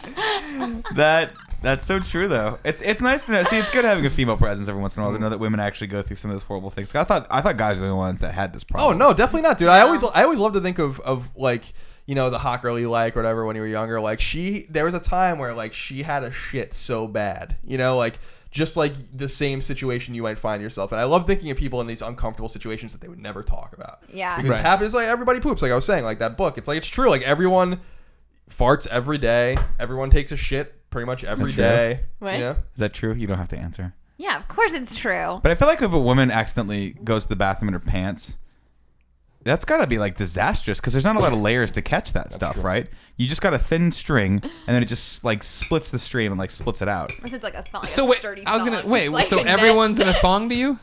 I mean, Well, isn't that the case? But I understand what you're saying, even in the sense that like, you know, I personally wear boxers and I wear like jeans that should be baggier, but I have a huge ass, but they're still baggy. But Girls what? typically, not always, but typically wear, you know, tighter underwear, tighter jeans. There's just not as much leeway. Yeah, you're not for the getting a lot female. of like pockets to catch in there. It's like 1-to-1. It's out, it's on.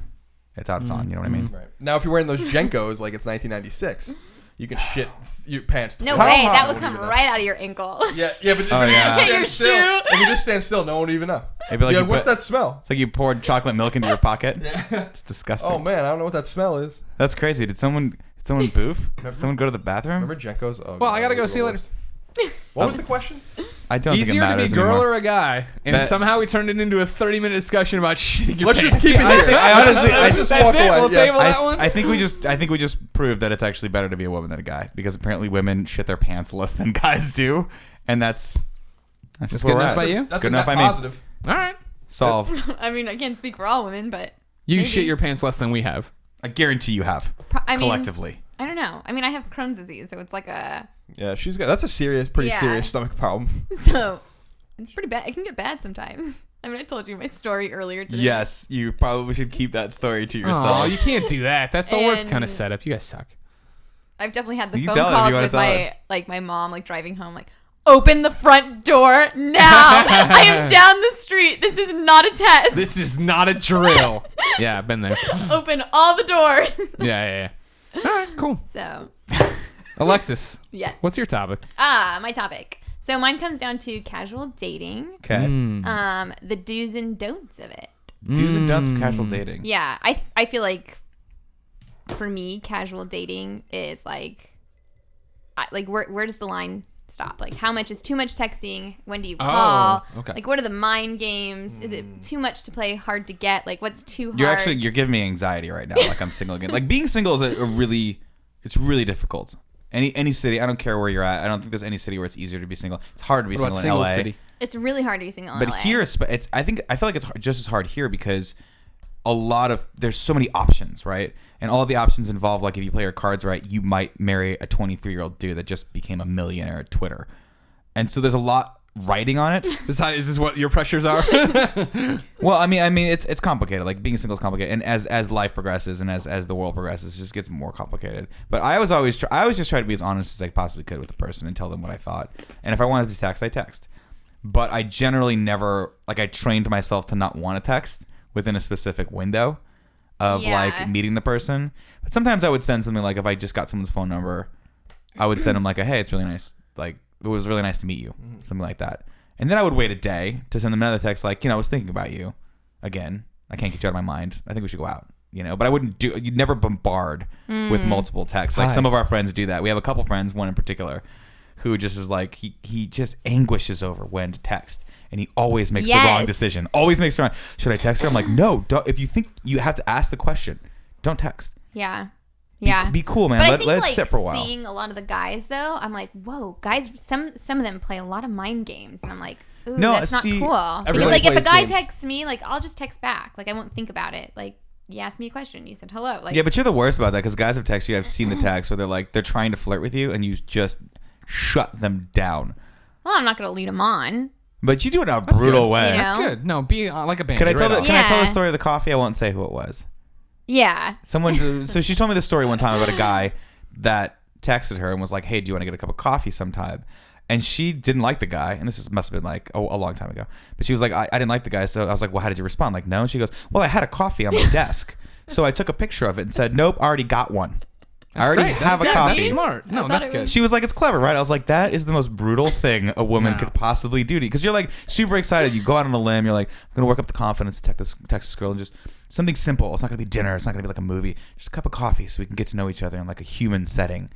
That's it. That'll In a work. human setting, Right? over a Not cup of this coffee. bar. Not with DeGeneres music. What's Ellen it called? DeGeneres Ellen music. DeGeneres' band. DeGeneres The DeGeneres metal. DeGeneres metal. No, like a Starbucks. Like that's common ground, right? That's like a place where like everyone knows. Yeah, that's it. Coffee and you just destroy. That's what you need. You This just is destroyed that casual guy. dating. My favorite thing about casual dating is that those first few exchanges or the first few dates, right? When literally you're just like, here's all my, this is how I did it at least. Here's all my shit. I'm going to be totally honest in text messages and tell you if I don't want to do that or any of that crap. Yeah. Because if you can't, if we're not going to be able to exist when we're totally truthful, there's no way when we're fucking locked into loveless years over and over again, where it's just like there's too much shit for you to possibly dig your way out. You know what I mean? Because once you're invested or in love with somebody, then you worry about their feelings more. Whereas Right. in the beginning, it's like, I don't want to see that movie. No, I don't. You know what I mean? Whereas then it becomes, what do you want to do? I'll do whatever you want to do. Blah, blah, blah. But I sort of feel like that's if you really like the girl, right? Mm-hmm. You're like, okay, I'm just gonna put it all out. I want to be completely honest with her. But like, if you I do don't, it even the girls I would first but meet. if, yeah, I mean, like, would you? Yeah. I would because it was like my million thought is girls. this: I don't want to waste my time Yep. trying to be the guy that I think this girl wants. Right. I'm just gonna be me, and if that's not good enough for her, no problem, no Yep. time wasted. And that's when I got to the city. That's how I approached it. I went on quite a few dates before I met the woman of my dreams, who was my wife. And Then she got away. yeah, she got away for a while. We took a break for a while. Nothing's quite as romantic as it is in the movies, but yeah, I went on a few dates and I was always just me. I'm like, I'm just gonna be me, and Yep. it didn't work out a lot. Like there were girls that were like I had a date one time. I met this girl at a bar, and I was like, I'm gonna take you out. She's gonna like, be great, good. that sounds great.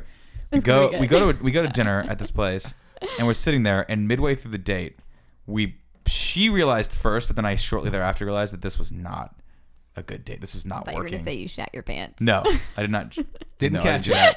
And she realized it before you. Yeah. Misread the situation. She's like, who smells like an old man's man diapers? No. So in the middle of the date, middle of the day, we realized it wasn't working, and she was just like, so, and I'm like, and I was like, I got to be honest with this person and be like, I don't think this is working. And she's like, do you want to get a drink after this? I'm like, No. no. She's like, I don't either.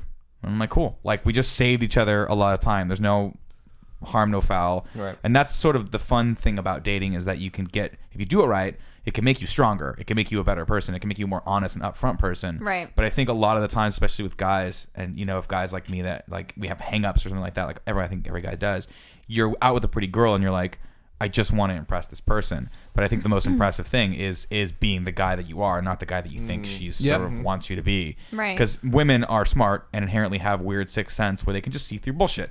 They're like, you're not that guy. You're not him. For me, it was You the can same feel thing about like applying for jobs. I remember when I was in college. I totally lied my ass off to get this job at IGN. Well, that was stupid. When I was in Worked. college, they gave the class on what your resume should look like and what your cover letter should work Right. like, and I hated them, and I thought they were totally stupid, and I would write them and I wouldn't believe in them and all this stuff. So then when I wouldn't get the job, I would be like, well, that sucks because I wasn't even representing myself Yeah. the way I wanted to. And then finally I was like, no, fuck it, I'm gonna make my resume and cover letter look crazy like I want it to. And if I don't get the job, great, that wasn't the place for me. Clearly, you know what I mean? And Yeah. that's what I did, and that's how it worked out. After like 19 times of applying. Right. But it worked. Yeah. And it's true because it's one of those things where if you're going to fail, at least fail honestly, on your yeah, exactly. Like be the fail on your own 2 feet. Don't fail trying to do something that you're not, you're not. That was always my thought process. But then it's also, I don't know, it was always kind of fun. I miss, that is the one thing I miss about being single is the excitement chase. of that first month or two when you're just getting to know someone. You're like, holy shit, this is a thing. This is working. It's terrifying. Oh my God. Like It's very interesting. this could be it. I could never, oh my God, I could never have sex with another person again. I can't do this. This is not going to be right. And you go through all those emotions. Yeah. And I think those are the thought process that lead guys to horrible decision making. Texting too much, calling too much, not calling at all. When I first met my wife, she challenged me. She was like, you're not going to call. And I was like, oh, now I have to call. So I called her. We had a lovely date. Then I went to Tokyo for TGS and I didn't call her. I told her I was going to be gone for a week. After a week and a half, she called me and was like, I know you're back. You should call me again. And I was like, oh, she knows. she knows everything. Yeah, she was really challenging. The thing I've realized in dating over time is the games are played on both sides, and both sides are cognizant of the games. And what we could all use a lot more of is just straight up honesty with each other. Definitely. To avoid like the calling thing, the texting thing, like you were saying. Like if someone texts you, you can text them back. That makes sense. If you want to talk to someone, it should be okay to say like, I want to talk to you. And but like, I'm not okay with initiating a text because I'm like, oh, should I not? Like, Why what's not? the But this deal? is Like- part of the game, right? Like, But and this is a problem. because it's like you're told like you should play hard to get, right? Why? Like that's just like what's instilled, I feel like, into females. Like, No, you I shouldn't think that be the means first from like one a to don't text. have Like, sex with them on the first date. That's hard to get. right? But Hard like, to get is not like I think a lot of guys love assertive women to a certain degree, right? Like where you got to strike a balance between being assertive and being just downright intimidating for most people. But I used to love when a girl would text me. Like I'd give her oh my phone God, number and she'd that like, thought just like terrifies me. really? Yeah. Oh my God. You know what the single best text is? What? Thinking about you. No, that's a good one too. Can I K. have some ice? Is That's there my more? favorite Greg text. What is it? K. I do that a lot too. I'll text something Greg something like really deep or like you will know, never text me something deep. something like long, like where it needs an answer. Be like K. I will read through our text exchanges, and I doubt any recently have been deep. I just like to text the simple word hi. That's all I like. And when you're just getting to know someone, and it's because it's so non-committal on there, they don't have to respond. You're just saying hi, and that's it. See, like 3 responses came in my head. Do I say hi back? Do I say well hello or hey? You Like, should say, what's- well, hello. That's cute. I like that. Hola. All right. Well, hello. I'll And then say- put a- Hola. Well, Amigo? well, hello would probably freak me out a Question little mark? bit. well, hello would Hola? freak you Via out. con Dios, motherfucker. You're like, whoa, I don't. That was just a hi. You didn't have Solid to. 8 times. You didn't have to go You like. like it. No. You have to empty the clip into I'm me. gonna break you next time you do it. No, I mean I love texting too. I love texting. I love texting my wife too. Every once in a while I'll text her. And I feel like guys a lot these days like don't call. Yeah, because calling sucks. No one calls. Calling's hard. Calling's the worst. Oh my God. Texting's easy because then you Hey, can edit. how's it going? Hey, let's have a forced conversation. For Oh, also- Hey, I know you're 90% of the time you're somewhere you can't talk. You want to try to talk now? Oh no, the worst is when I mean I don't know if it's different now, but a lot of women wouldn't pick up the first time No. simply to see what the guy would leave on the outgoing message. Yeah. And I was a master at that. I would rehearse the first message, because they save it sometimes. Oh my God. What would you say? Oh, it would be just a quick. I'll call you. No, I'm joking. You got nervous for a second there. You're like, I won't pick it up. I don't know. I mean, it'd be a really short and sweet message. I'd be like, hey, it's me. We met the other night. I really enjoyed getting to know you, and I'd love to see you again. So give me a call back if you want. That's it. Oh, very cool. Very nonchalant. smooth. If you want. If you want. I have a strict no voicemail policy. I don't leave voicemails. That would always be after like. But you don't have a calendar. You don't like email. You don't leave voicemails. No, I have no calendar. It's all up here. You're off No, the grid. you can't say that anymore. It's failed so many times. In the beginning, it was like, I don't need it, and it was great. And then it would just be like, Colin, we got that meeting. You're like, we do? Colin, like, I don't remember that. That's not a thing. That just came up. Yeah, I don't like email. I don't like talking on the phone. I don't like leaving. My mom's always like, my mom doesn't understand cell phones at all. Like, I don't understand how she doesn't understand them. She claims that when I call her and don't leave her a voicemail, she can't tell that I called. I'm like, Mom, you have an iPhone. It says that I Missed fucking call. called. She's like, leave me a message. You know, an old Italian woman, like, leave me a message. You know, talk to your mother. Leave me a message. I haven't talked to you in 2 weeks. Does she text like she does does not text. speak English? Yeah, she texts. That's my yeah, mom. yeah. My mom doesn't bother editing or looking back on the autocorrect for a text, so everything's just wrong. I gave up recently. My mom on will that. switch to Spanish and text. I'm like, huh? ¿Qué? You're like, ¿Qué comiste? Yeah. ¿Qué dice? Side note, wait, before we go on, you said the word euro, but you said it the way it should be said. Can you tell us all how to say that word now? 'Cause I don't know how to say it. For the gyro? Is it gyro? Well, no, that's how. You said it. Gyro. No. Yeah, see, that's how you Gyro. said it. We so the interesting thing. There's an interesting thing. I think I've told Greg this. In New York, we have heroes, which are subs, Yeah. right? And so we call I'm familiar. them. So I in know New York, these. in New York we call them gyros. To like that, and that was like how when I was brought up on Long Island, I used to call them gyros, and was never corrected on that until I went to Boston, which has a big Greek population. Gyro as opposed to. He called Gyro. heroes. Oh, you called them gyros? Yeah, like that was like Yeah. I never. But ate they're not them. spelled that way, are they? Is it- GYRO. He's saying because they had the hero sandwich. Oh, you Yeah, said it's to gyros. differentiate Gyros, between, got- but Gyro. differentiate between them. Gyros. Everyone I always knew, That's not what he called. would I didn't we didn't eat much Greek food, but call them gyro. Yeah, Sounds okay. Greek And to I me. was never one. corrected by that. Mostly until- because I don't think people know how to say it. Yeah, well, I know, but I was never corrected until It's you know true. because if I went to a pizza shop in New York and was like, I want a hero, they'll give me a meatball sub. Oh, let's do that right now. You know, that and sounds so like good. that was so I didn't know until I went to Boston. A lot of the pizza shops there that I went to were owned by Greek families, and you don't say gyro. Do they just bounce you out like the soup Nazi? What the fuck? Because they they call heroes. Like I'm a laka. They call HERO. I'm a laka. HERO heroes Racist. are hoagies. Right. Yeah. The hero sandwich. Yeah. I love it. Not to be confused with the grinder. Oh my god, which grinders is- are so They're all the good. same. Wait, what's a They're all grinder? the same. It's pretty much the same thing. Pretty much the same. A giant toast. But the so- grinder was always like, no, to me the grinder was always like that bread that had the Yep. cornmeal on it a little bit. You know, like you would pick it up and it would have the bottom of it would have just a little bit of cornmeal left over when it baked. And it was sourdough, but it was like, oh man. I know what you're talking about. Yeah. WG good. grinders. was And a sometimes chain they'd of put grinders like restaurants. they'd take Amazing. the shredded lettuce and no matter what, you're like, I don't want that lettuce on there, but you kind of have to have it on there. Sure. 'Cause it's so good. Yeah, I'm reading. I just wanted to look it up to see if there was anything there, and it's like, why can no one in Manhattan call a gyro a gyro? Well, they always call it that. And it's interesting. There's like 3 pronunciations of the word right there. I don't even know what we're doing anymore. It's just funny that there's like whole websites. But you say it with the actual like Greek accent. I do. Yeah, you do. Oh my dad would be so proud. I'll let him know, but Yeah. tell him not to watch the one right before this. Okay. Where I yeah, about just pooping I'm on it. intimidated by the man. I don't want him to call me. I He's do. I compact. want him to call me, but I want him to call me for like good compact. reason. He's a complicated human being. He Your dad. is. He's intimidating. He's not. So do we answer the dating stuff?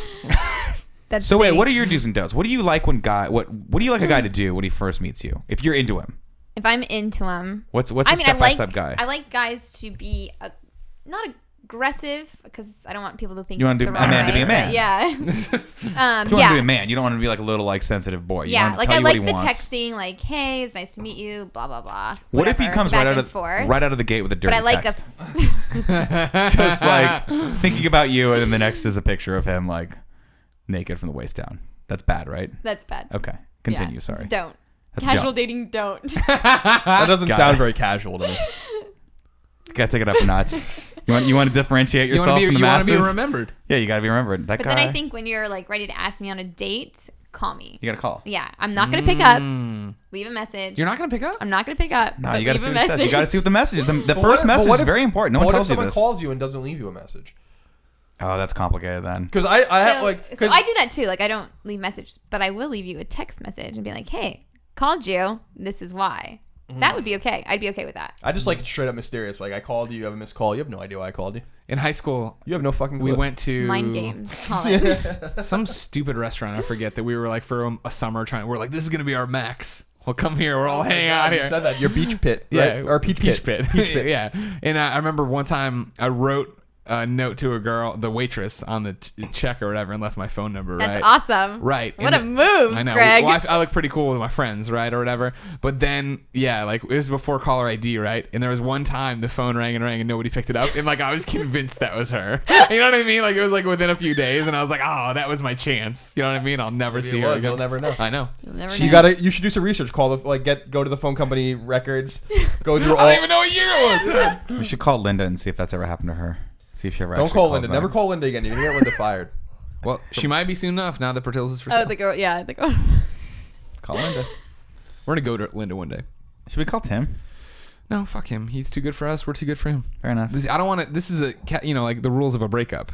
I'm not gonna go crawling back to him now. All right, Calling point of We've clarification. upgraded. You guys do know you're taking him back next week, right? Yes, we didn't break up with him. It's a Tim breakup for just a week. literally couldn't Just make a it break. because he's going to Texas to go to a wedding. to That's see why his Tim couldn't be. girlfriend. His girlfriend. She's What he not my does. girlfriend. Mickey Mouse hands. Oh. He got a nice suit. He looks You so did. You got dapper. him a nice suit. I did. Because no one at IGN under the age of 34, I'm convinced, knows how to do anything unless you're there. Any of the guys. Well, actually, you know who's a great Well, he doesn't work Fran. there anymore. No, Oh. Baradon is essential in me buying clothes. Because first of all, so Nate and Baradon are two of like my really good friends. And Nate Ahern used to work at IGN. He works at Microsoft now. Baradon works at Layer Media now.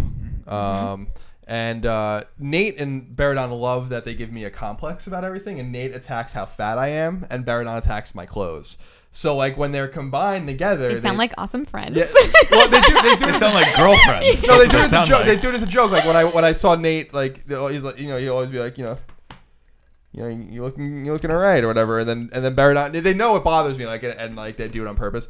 But Baradon, when I went before Nate got married, we all had to go buy suits. So I went and bought my suit with Nate because we were both in the wedding party. Oh yeah, I've seen these pictures. Yeah. Nate and I are Facebook friends. Ooh, And, serious. And Baradon helped me pick out the perfect suit. And was Yeah. like We very just became patient. Facebook friends. He was great. It's like Nick. When Nick dressed me for a fancy conversation, he great. bought me nice jeans and stuff, and he walked me around You looked Levi's, great. and he's bringing people around. He's talking about my butt, talking about all this stuff, and I was like, You "Yeah, looked great. That's what I You want did. from him. You I guys tried both to do look it good when you without you dress up. the other day. Clothes, I think, are really important for guys. I went and got fitted for a tuxedo for an upcoming wedding.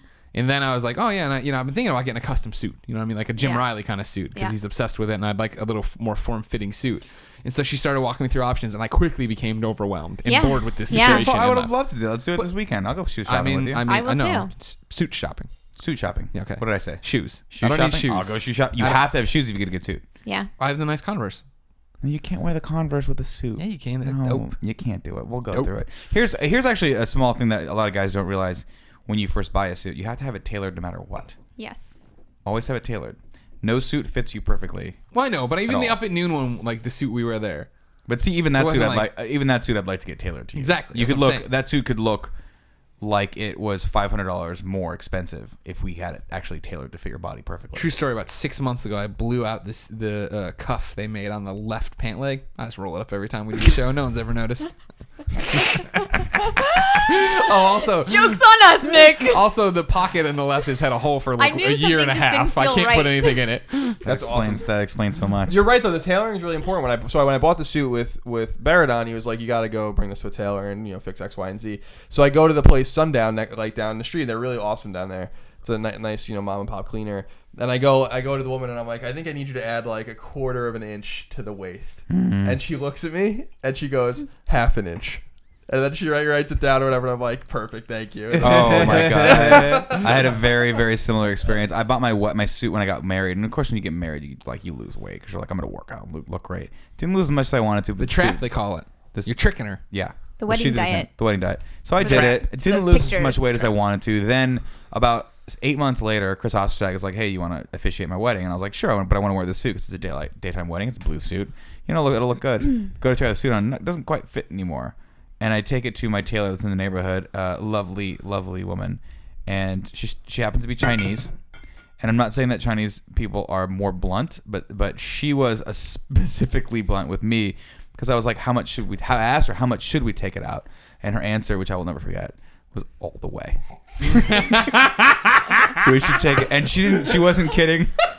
She wasn't kidding. It was soul crushing. Like a parachute. And she just looked at me and was like, "Take them off. Like That we're is ready to go." That is awesome. That's an amazing. That was it. Because I was like, I got more cloth in the back because good suit will have like an extra like 2 or 3 inches of give, and she's just like, all the way. Just looked at me and I was like, and she was right. That thing fit like a glove right afterward. That was sad. Instead of All like a the way. salami casing, like Still fit like a glove. Yeah, I mean, that's the one thing about being a guy. Guys, it's a lot easier, I think, to look good than women. Women, everything you have to wear is so revealing, right? And then you gotta like. Well, you don't have to, but you're talking suck about, all like- that stuff. Well, like if you're gonna wear a dress out, and you want it to be form fitting. You gotta like so there's like Spanx. Have you heard of these things? Yeah, I know They Spanx. have man spanks too. I know. I want Maybe I to. should Wearing get them right some now. of those. Everybody thinks I'm getting skinny. I'm just wearing Spanx. But like, That would be hilarious. Calling it Do a they man have one spank. that like goes from like? It's like a shirt. It's like a V-neck shirt. Oh my it's God. just an entire like a my- onesie that you zip up and it just sucks everything in. I like a should do. Spider-Man I need a costume. corset, That'd be amazing. but like instead of I don't. They need, have them I to help you lose weight, apparently. I wish those machines. Remember those like machines in the early 20th century that like, and you see them like in the black and white 20 frame Yeah. footage. I wish those worked. I don't think they work. No, they obviously I don't don't, know. or everyone would be using them. No, but they convinced everyone that cocaine was gonna solve all your problems. It did. and that those things were gonna make you. The cocaine diet. We've It's talked one about option. it. It's Yeah. one option. Do it for a week. We cut each other off. Yeah, it's not how it works, though.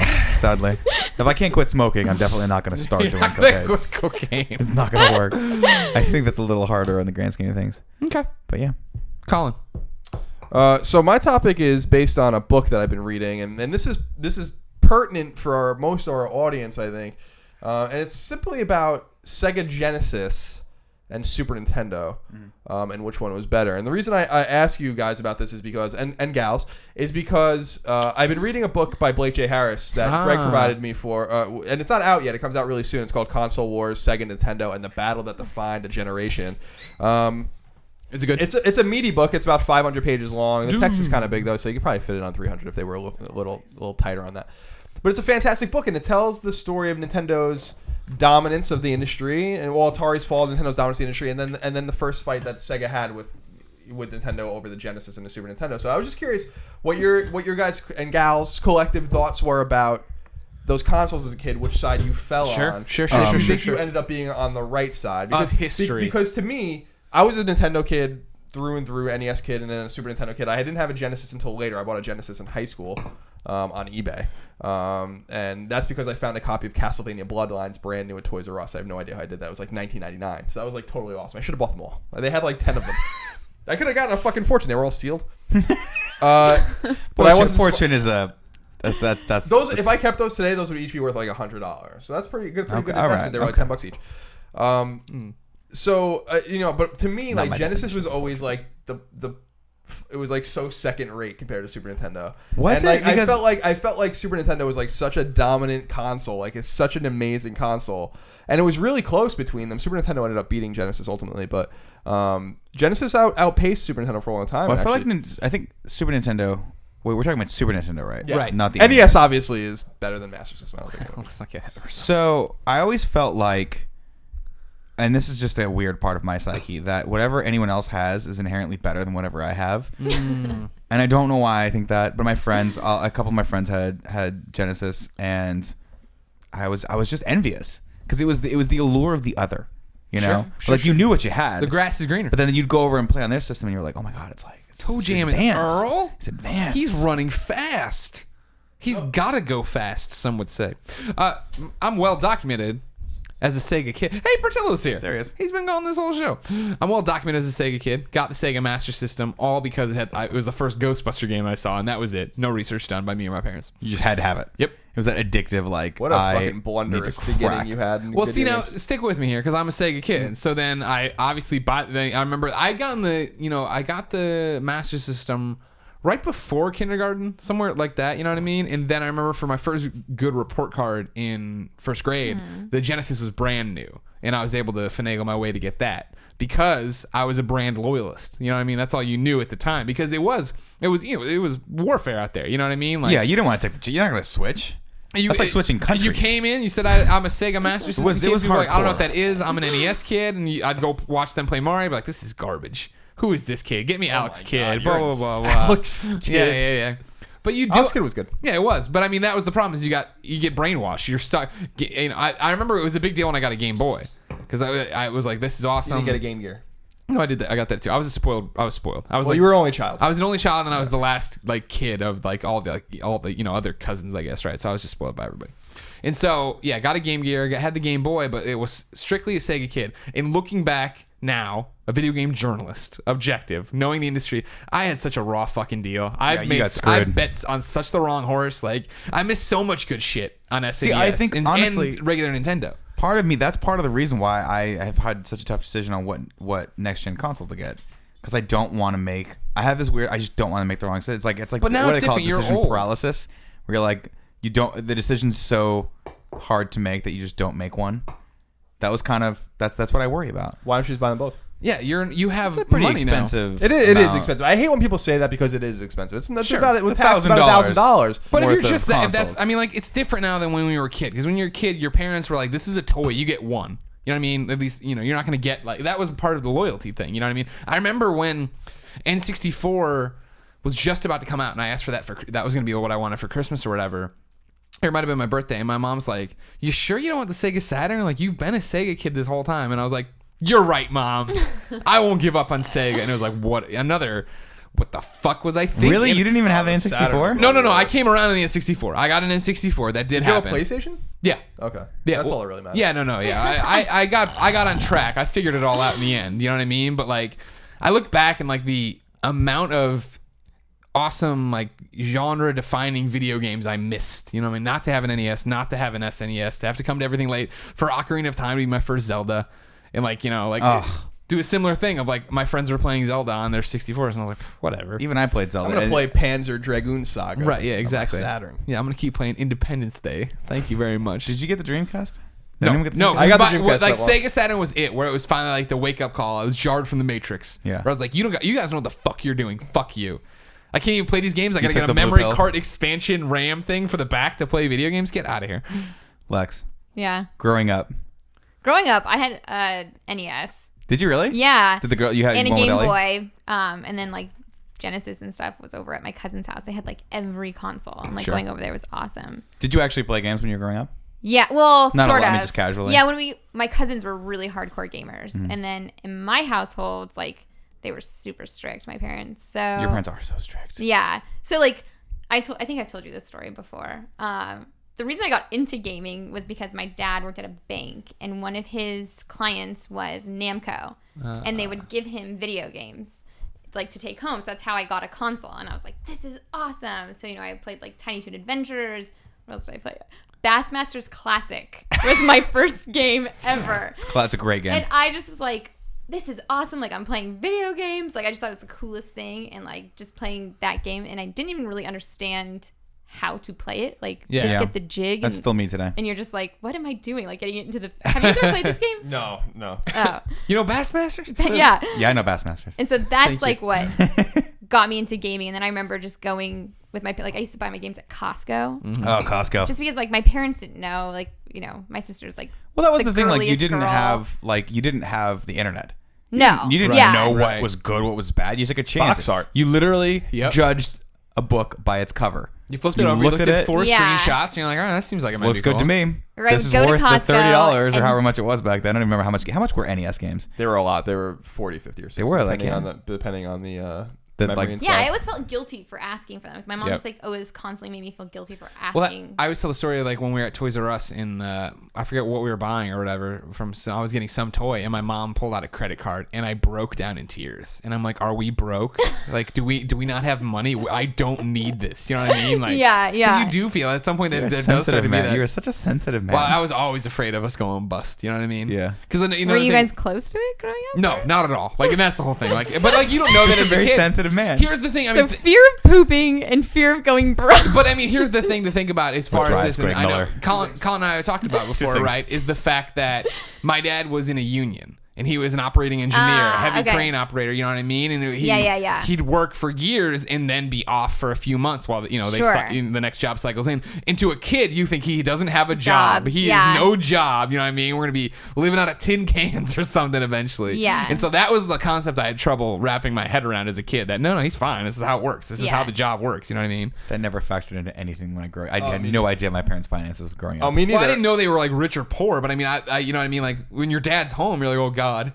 There's no. I That's only true. understand it from like My dad was TV. one of those like Yeah. classic Mad Men style dads where he'd come home from work super late, he'd leave super early, and then when he got home from work, he would eat dinner with us potentially, or we'd already eaten, chances are. Then he would go up to the office and work more. Oh wow. That's what he was, yeah. Wow. Because he did like he was always doing something like He's a like side in a business. public office, wasn't he? He used to work for the county of Orange. He was like a public administrator, but then he'd come home and do like real estate stuff because the family at the time owned some real estate interests. So yeah, he would, and also I think he just didn't really want to interact that well with my mom. So I think he would come home and he'd be like, "Hey," I'm like, "What's up, Dad?" And so my mom would always like, I remember my mom would always threaten us with my dad.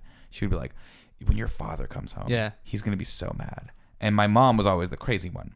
So my brother and I would be like, we would just be praying for him to walk through the door and bring some semblance of like normalcy and sanity into the room, lest we get another wooden spoon broken over our asses. Yeah. Because my mom used to have these amazing wooden spoons that she would use to stir the pasta sauce. Oh yeah, my And mom. she would, a sauce. she would literally just like, it was like fucking Phantom Menace. She would just reach out for it and it would just appear in her hand and she would crack that thing over you. This is before like child abuse was really a thing, I guess. I don't know. My mom used to chase us with it. My sister Oh, yeah. and I. All She over would the never place. hit us, but she would chase us. Like put the. Oh yeah, my Fear of parents- God my, in my us. mom would hit me when I did. Oh, yeah. I deserved it. I deserve it too. I think it's also 100%. a very hyper Italian thing to have like fucking kind Taking of, wood like, to ass. Yeah. 100%. So my mom's boots to Puerto ass. Rican, and she grew up in the projects. So like. In New York? Yeah, and like. Was she still the Jenny Bronx? from the block? She is the original Jenny from the block. She the Bronx? No. the West Side.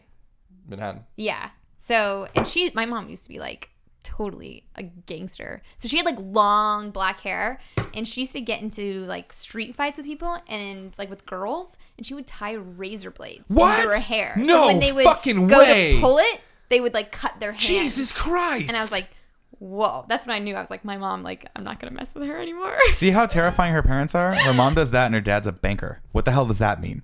No one knows that. He works for the mob. He works for the Greek mob. Well, I liked how you sounded much worse when you're like, but my dad grew up in family Brooklyn, owns some real so- estate interests. So you're Greek and Puerto Rican. Greek and Puerto Rican. And so my mom, because she grew up poor, like even to this day, like my dad makes like a really good living. You know, she still is such like a penny pincher. So when we used to go to like stores, I'd be like, "Can I get this? Can I get?" She's like, "Well, do you need it?" Like, do you? She would always like put that. You're like, I don't really need it. No. Yeah. Yeah. I'm like, Wearing the same yeah, pants for, I guess for 15 I guess years. You're like, I can still go fit in play them. outside. I starved myself. I was I oblivious. just play outside instead of Nintendo. Here's the sleeve. Like, Okay. don't chase it. It's nature. I was oblivious to my parents' finances when I was a kid, and I kind of feel bad about that in a way. Like, we grew up well, and you know, we had a big house on Long Island and ground pool and all that kind of stuff. But it was normal for like my dad. My dad was a fireman in New York City, so like he would do 3-day tours, and so he would never be home like ever. Like that was normal to us, but that was like the sacrifice that you had to go through to like pay for this fucking exorbitant kind of house that we lived in, that we ended up selling like later when everyone went to college, and you know. I kind of took for granted, like I'm of two minds with that, because my parents like made me work like and mow the lawn and clean the house and everything for like my allowance. They never gave me like any money. But then I think about it in the other sense, like I played hockey all year. I was a goalie, so like and I was growing constantly. My equipment, like people were asking like how much was your goalie equipment at one time? Like my goalie gear was like $3,000 or $4,000 at one time. Whoa. So like shut up. yeah, like my leg pads. That's way more than my band camp dues. What about your like shadow boxing? Like my leg Shadow pads, my boxing's leg pads free. are like $1,000 or $1,200 by themselves, hand stitched, like really nice. I wear Brian's pads for all the hockey fans out there. They're Canadian, they're hand stitched, and you know, and you grow and you have to get new stuff or whatever. And plus you have to pay all the dues. My parents were driving me all over New England, even up to like in Quebec and Ontario. Like I took all that for granted, so that wasn't like real money, but that was actually like a lot of money. And Yeah. like, Time. you know what I mean? Like Yeah. I actually told my parents like a couple years ago, I'm like, I'm sorry. Like I didn't really understand when I'd like go like I need a new glove, I need a new catching glove, you know, and they'd be like, "Are you sure?" And I'm like, "It kind of hurts. I'm like playing, you know, at a higher level now. They're shooting a lot harder. It kind of hurts." And they're like, "All right," and then that's $500. Ugh. And then my hand would grow 18 months later, and they'd get another one, and then Jesus. and then they'd be like, you know, can we, you know, they'd try to get rid of the old ones. But some of the stuff I'd be like, I don't want to get rid of. I'm really nostalgic about that kind of stuff. Like I want to keep my old gear. You don't want to take it to playing in sports and Oh trading? Yeah. no, yeah. Like I want it. The only thing I ever kept was my blocker, which is your stick hand thing. I kept using the same blocker for like 5 years because I was like really OCD about it. But other than that, See, you know, I feel bad about that kind of stuff now. when I was in band, Yeah, you're I was I'm a like- fucking asshole. I started playing trumpet when I was in 5th grade, and I decided that I wanted to be a marching band because it just seemed a lot easier than sports. I was right, but I chose trumpet because of the movie Mo Better Blues, which is a Spike Lee movie starring Denzel Washington. He played trumpet, and I thought it was cool. And he was the coolest. And so my mom bought me a beginner's trumpet. A beginner's trumpet is like it's bigger and there's a little bit like less functionality, and it's easier to get a good sound out of it. But I always wanted the silver trumpet. That was like when I knew that I was like, oh, I'm gonna be real when I get the silver trumpet, because it was like, so it was way more expensive. But that's what all the pros used. Like no one used brass trumpets, so always silver trumpet. But they were like $3,000. And I would ask my mom every season. I'd be like, Mom, it's real. Like, this is my thing. I'm into it. I've been doing it for like. She's like, well, you do a couple more years. Finally, I was like a senior. I think a junior or senior in high school, and I was like, I'm gonna do this, like more. And she was just like, dude, get the hint. It's not happening. Like we're not spending any more And then money you on stop this. doing it. You're not good enough to make it as a musician. It's not going to happen. Like you're just going to get to college. Trumpet's an awesome. She was instrument. right. That is a good instrument. Oh, trumpet was the bomb. Did you It's a have did you have the fascinating plunger to put over the front? I didn't have the plunger. I had the Harmon mute, which is what makes that sound that you're probably associating with the plunger. Sure. And you also have just a straight mute. There's a straight mute, a Harmon mute, and the Harmon mute's that. Can you jazz still play sound. if we had a trumpet right here? Could you play something? 100%. Do you ever practice or anything? No, Please because say you you can't. have one. In San Francisco, Funny you bring that up. No, in San Francisco, it's you're just gonna piss everyone off. Yeah, I've thought sure. about keeping it at the office and practicing in the studio where it's a little bit more soundproof. No, go we cheaped practice out on on the the roof. studio, so it doesn't really matter. Go So- practice on the roof. Oh yeah, I'm Yeah, sure that'd be everyone would awesome. love Play that. taps every day for 4 hours. Fuck, that was the other thing, was that when I started playing an instrument, I chose the drums. when I was a kid, which is also the most expensive Expensive. instrument Yep. by far. Yep. And I was like, I played saxophone and piano a little bit too when I was younger, and then I just moved straight up to drums. And and then again, like I got my first kit and stuff like that, and I'm like, I need a drum kit, and like. Just got Yeah, that trumpet champagne once you taste, buy Yeah, man. I was like, fuck, man. Like, what am I like? I really was like So bankrupting my highbrow, parents, yeah. but it wasn't intentional. I was like, I want to play hockey, which is like a total. It's true, like, and I hate to say it, like, because hockey is prohibitive, like for a lot of people. Like, Yeah, it's really expensive because it's a rich man's sport. for a child. yeah, it's like you have to have some money to play, and that sucks. And like, you don't realize that when like you're a lacrosse. kid. Yeah. You can't just like kind of lace up your shoes and play. Like, you have to get ice time, which is really expensive. You have to buy skates. Like my skates, by the time I was in high school, were like $700. Like, Oh you my know, gosh. I wore goalie skates, Bauer goalie skates, and you know. Sponsor the show, Bauer. Bauer. But even if you're playing Jack out, even Bauer if you're playing, bowling- even if you're playing out, bowling you have to have shoes. nice skates. Your sticks are nice. You probably have a really nice, stick shaft, and you have to buy new blades, and you go through tape like crazy, and all this kind of stuff. Like, so yeah. So I unintentionally picked these like expensive fucking things, and then so I wanted to play music, and I wanted to play hockey, and then I wanted to be a goalie, and then I wanted to play drums. Yeah, So, like, you couldn't be the normal Sorry, dude with Mom just and the Dad. hat. You had to be the guy that needed the extra big pads. Yeah, and then I remember when I got my first goalie helmet, and that's like the most expensive part of the whole thing. Yeah. And I used to wear like a regular player's helmet with like a little thing on the bottom, like Chris Osgood used to wear. You guys don't know who that is. And I finally got like a nice goalie helmet, and because other people had like awesome paint jobs in their helmets and stuff like that, and that shit's like mad expensive. Like, you know? What was your paint With job? Was it rope like tie, a right? skull that was on fire? No, I never got like a super nice one. I had like paint on it, but like just like a little design. But I actually had like a shamrock painted on the back of my. Oh, that's helmet. cool. Yeah. Mine would be Two-Face. Mine would be my face, and then on one half, and then the other half would just be the Indiana Jones melting away, just skull. Greg saw a goalie helmet he liked the other day. We were For- watching the Rangers play. Yeah. Yeah. I hate the fucking Rangers, They but got dope helmets. They got but good, they're- clean they're- shafts. But it's What was that? Ghostbusters. It's all Ghostbusters too. Good, nice, Well, clean yeah, shafts. Lundqvist got pulled. Their starting goalie, their backup goalie, who I don't even know who the hell he is, went, and it's all Ghostbusters themed his helmet. It was cool. Oh, that's awesome. That's awesome. Yeah, see, for me, like milking my parents of money and not thinking about it, the video games, for the most part, I always talk about, especially when we talk about used games, right? Like, I traded everything. I tried to lessen the blow on them just so I make sure I get the quantity I want. But I still got a lot of games from them. But really, it was comics.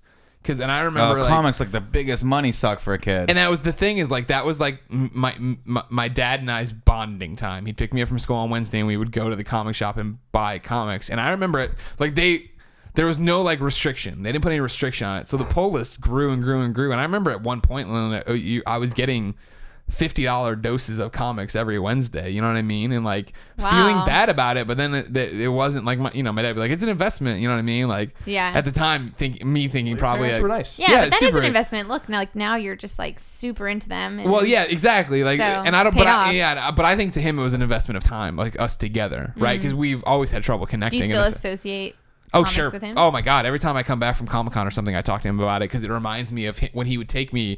We'd get 3-day passes for Wizard World Chicago, which was the Chicago Comic-Con originally, right? And we would go there, and my dad doesn't give a flying fuck about comics, does not know much about comics, and I would for 3 days. Like this is what is so crazy now, especially with our lives going to panels and being on panels and stuff. I never went to a fucking panel. I would go and troll the floor for books and back issues for 3 days straight. Wow. My dad just following behind, chilling out, talking to That's me about awesome. comics and crap. Yeah, it was awesome, but it was like so crazy to think about. You know what I mean? Going through those old boxes. Yep, full of- long yeah. boxes, looking for stuff, trying to convince him That's to cool. buy like the platinum Death of See, like Superman thing. I That was never- like $500, and now it's worth like jack shit. I I'm just sure. I don't know what it is about me. I have this weird like, if I know I can't afford to get into something, I just don't take an interest in it. I used to love going to the comic shop. There was one in the Kane Crest Center. It's my wife. Don't worry about it. Kane Crest Center. It was a picture. Let's call her. No, It wasn't a big she would kill you. She'd love it, but she'd kill you. And I forgot what the name of the comic shop was, but I used to want all of these comics. And I was like, dude, I just like, where do you start? And they were like $3 a piece. Yeah. And I only had $20 worth of allowance, and that $20 was generally 15 to 16 that was going toward a movie that weekend, a giant tub of popcorn just for me, and a giant Coke just for me, and probably a trip to the candy store that was also located there that would also Right. cost about $2 to $3 worth of. I used to get like the king size Reese's peanut butter cup because I like to go salty, savory.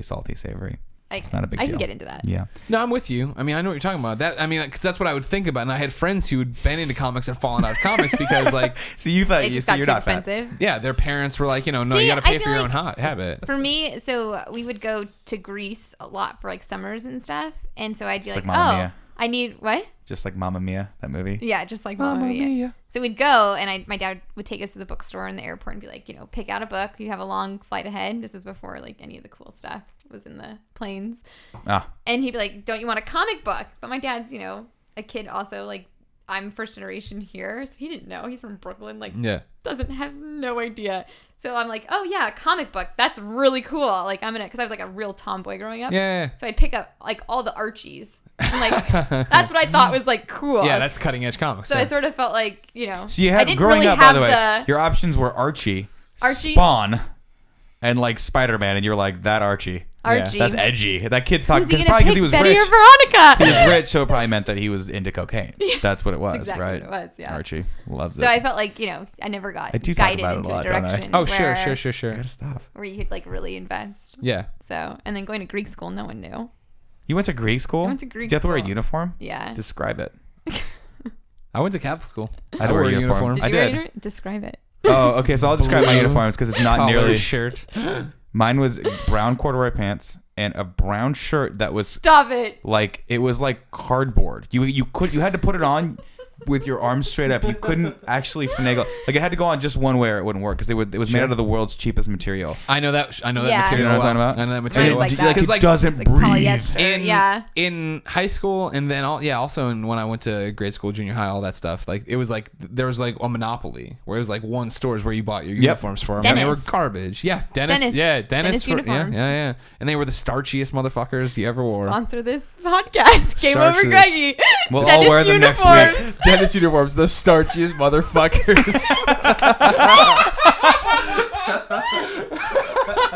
Please sponsor this podcast. We're But yeah. available. That would be awesome. And that's why I remember when, I got out and went to like college or whatever, and like people were like, oh, you went to Catholic school, it must have been so hot seeing girls in like skirts and stockings forever. And I was like, no, like, was it? I don't, what? And like you get removed from the situation, like, oh, not every person dresses like that or does that. You know what I mean? That was the thing you took for granted. You didn't realize yeah. that not. When I got to college, though, because I wore a uniform my whole life, when I got to college and it was like free dress, I was like, what the hell do I Jeez, wear? You both went to a religious school up until college. Yeah. Wow, That's man! crazy. I only took went to Catholic school for a little while. Yeah, I went till third grade, and my parents, because you had to pay to go to Catholic school. Yep. And my parents were like, "Do you really like going here?" And I was like, "I hate going here." And they're like, "So you can," because we had a new, I guess, grade school opening up in our neighborhood. And my mother, God bless her, is like, she's the kind of person that like, if it's on sale or if it's convenient, she will get it in bulk. And this thing opened up, and she was like, "I am not driving all the way down, like 20-minute drive, when I can drive in 5 minutes." So she's like, "Do you want to go to this Catholic school anymore?" And I was like, "I hate it there." Yeah. And I don't believe in it. I had this really hard, honest adult conversation with my mom where I was like, I don't believe in this religion. I don't get anything out of it. When we go to church on Sundays, I'm not really into it. And honestly, that school is brand new, and I think it'd be really cool to like join it with everyone else that's a kid who's joining it for the first time and make all new friends, because I'm not connecting with anyone. And my mom's like, I can't really argue with that. Like, you're Can't okay. refute any of these points. Yeah, you good. So yeah, I ditched out at third grade. How long did you go for? I went from 6th to 8th, so only middle school. Oh, okay. So I went to the high public. school I went to experience. public elementary school and public high school. Yeah. Well, I even went to a private college. Where'd you go to But college? you have to wear uniforms? No. I went to a private college. You went to too, but SC, not- didn't you? USC, yeah. Oh, but that's not like No. that wasn't like religious. You didn't go to No, like no, it's not. I went to a religious. private college. I shouldn't have gone to a private college because I'm paying out the ass for it. Yeah, I went to UC Irvine. Paid that one off a while back. My Paying dream- for it. I'll be paying for that for the rest of my life though, I with no dream- connections. This is the funny thing, is that all I paid for was my room and board. My tuition was free because my mom went there. The tuition in Northeastern is $47,000 a year.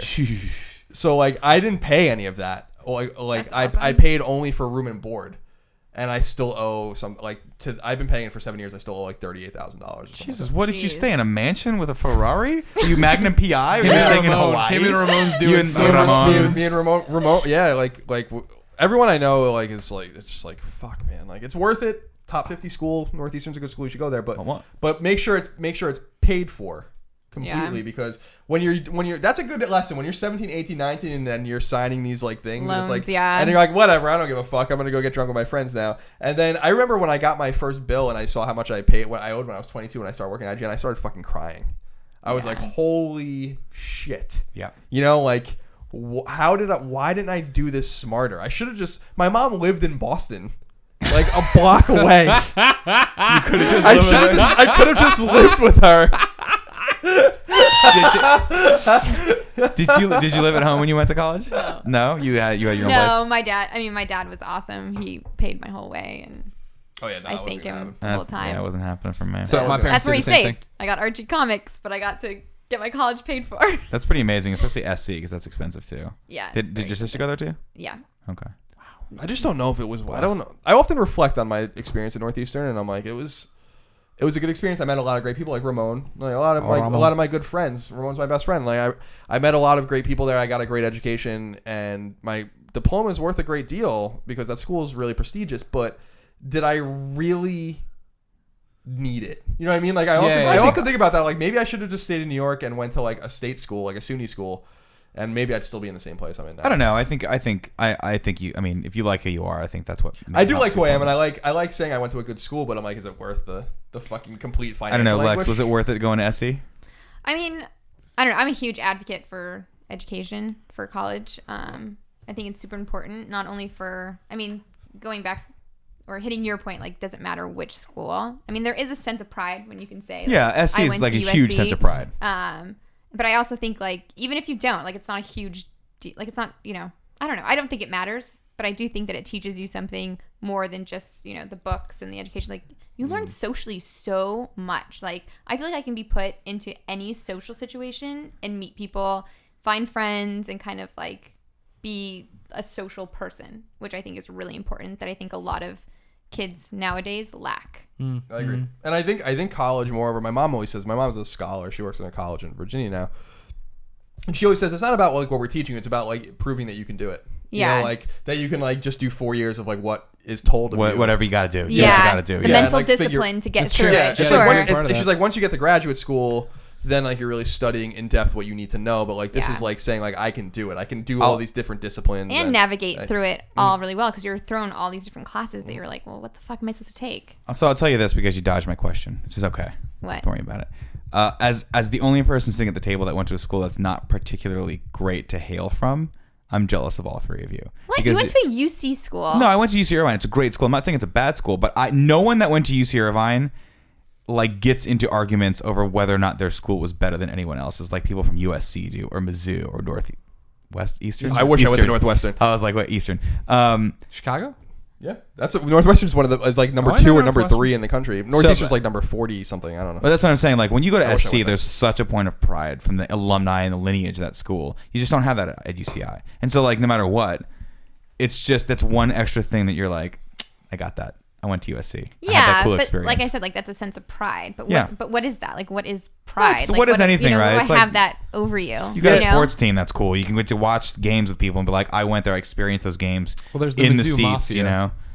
What? Mizzou Mafia. Ever heard of it? No. Little journalism thing. We all get each other jobs and help when we need to. Really? How Ryan Gettys got hired at IGN because I worked at IGN. So then when we needed somebody, I put it on. That's actually how Sean got hired. Sean Finnegan got hired at our school. Or not our school, excuse me, at IGN. Also, because I saw on his resume that he went to Irvine, and I was like, fuck it, done. I was like, Book he's him. got really relevant experience, Guy's but I had a total bunch. asshole and likes hiking, but whatever, book him.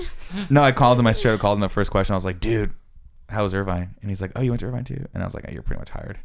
Because I needed someone. I needed it to pay off once. Once. For I don't think someone. I've For ever someone. used it. Like, oh, you went to SC.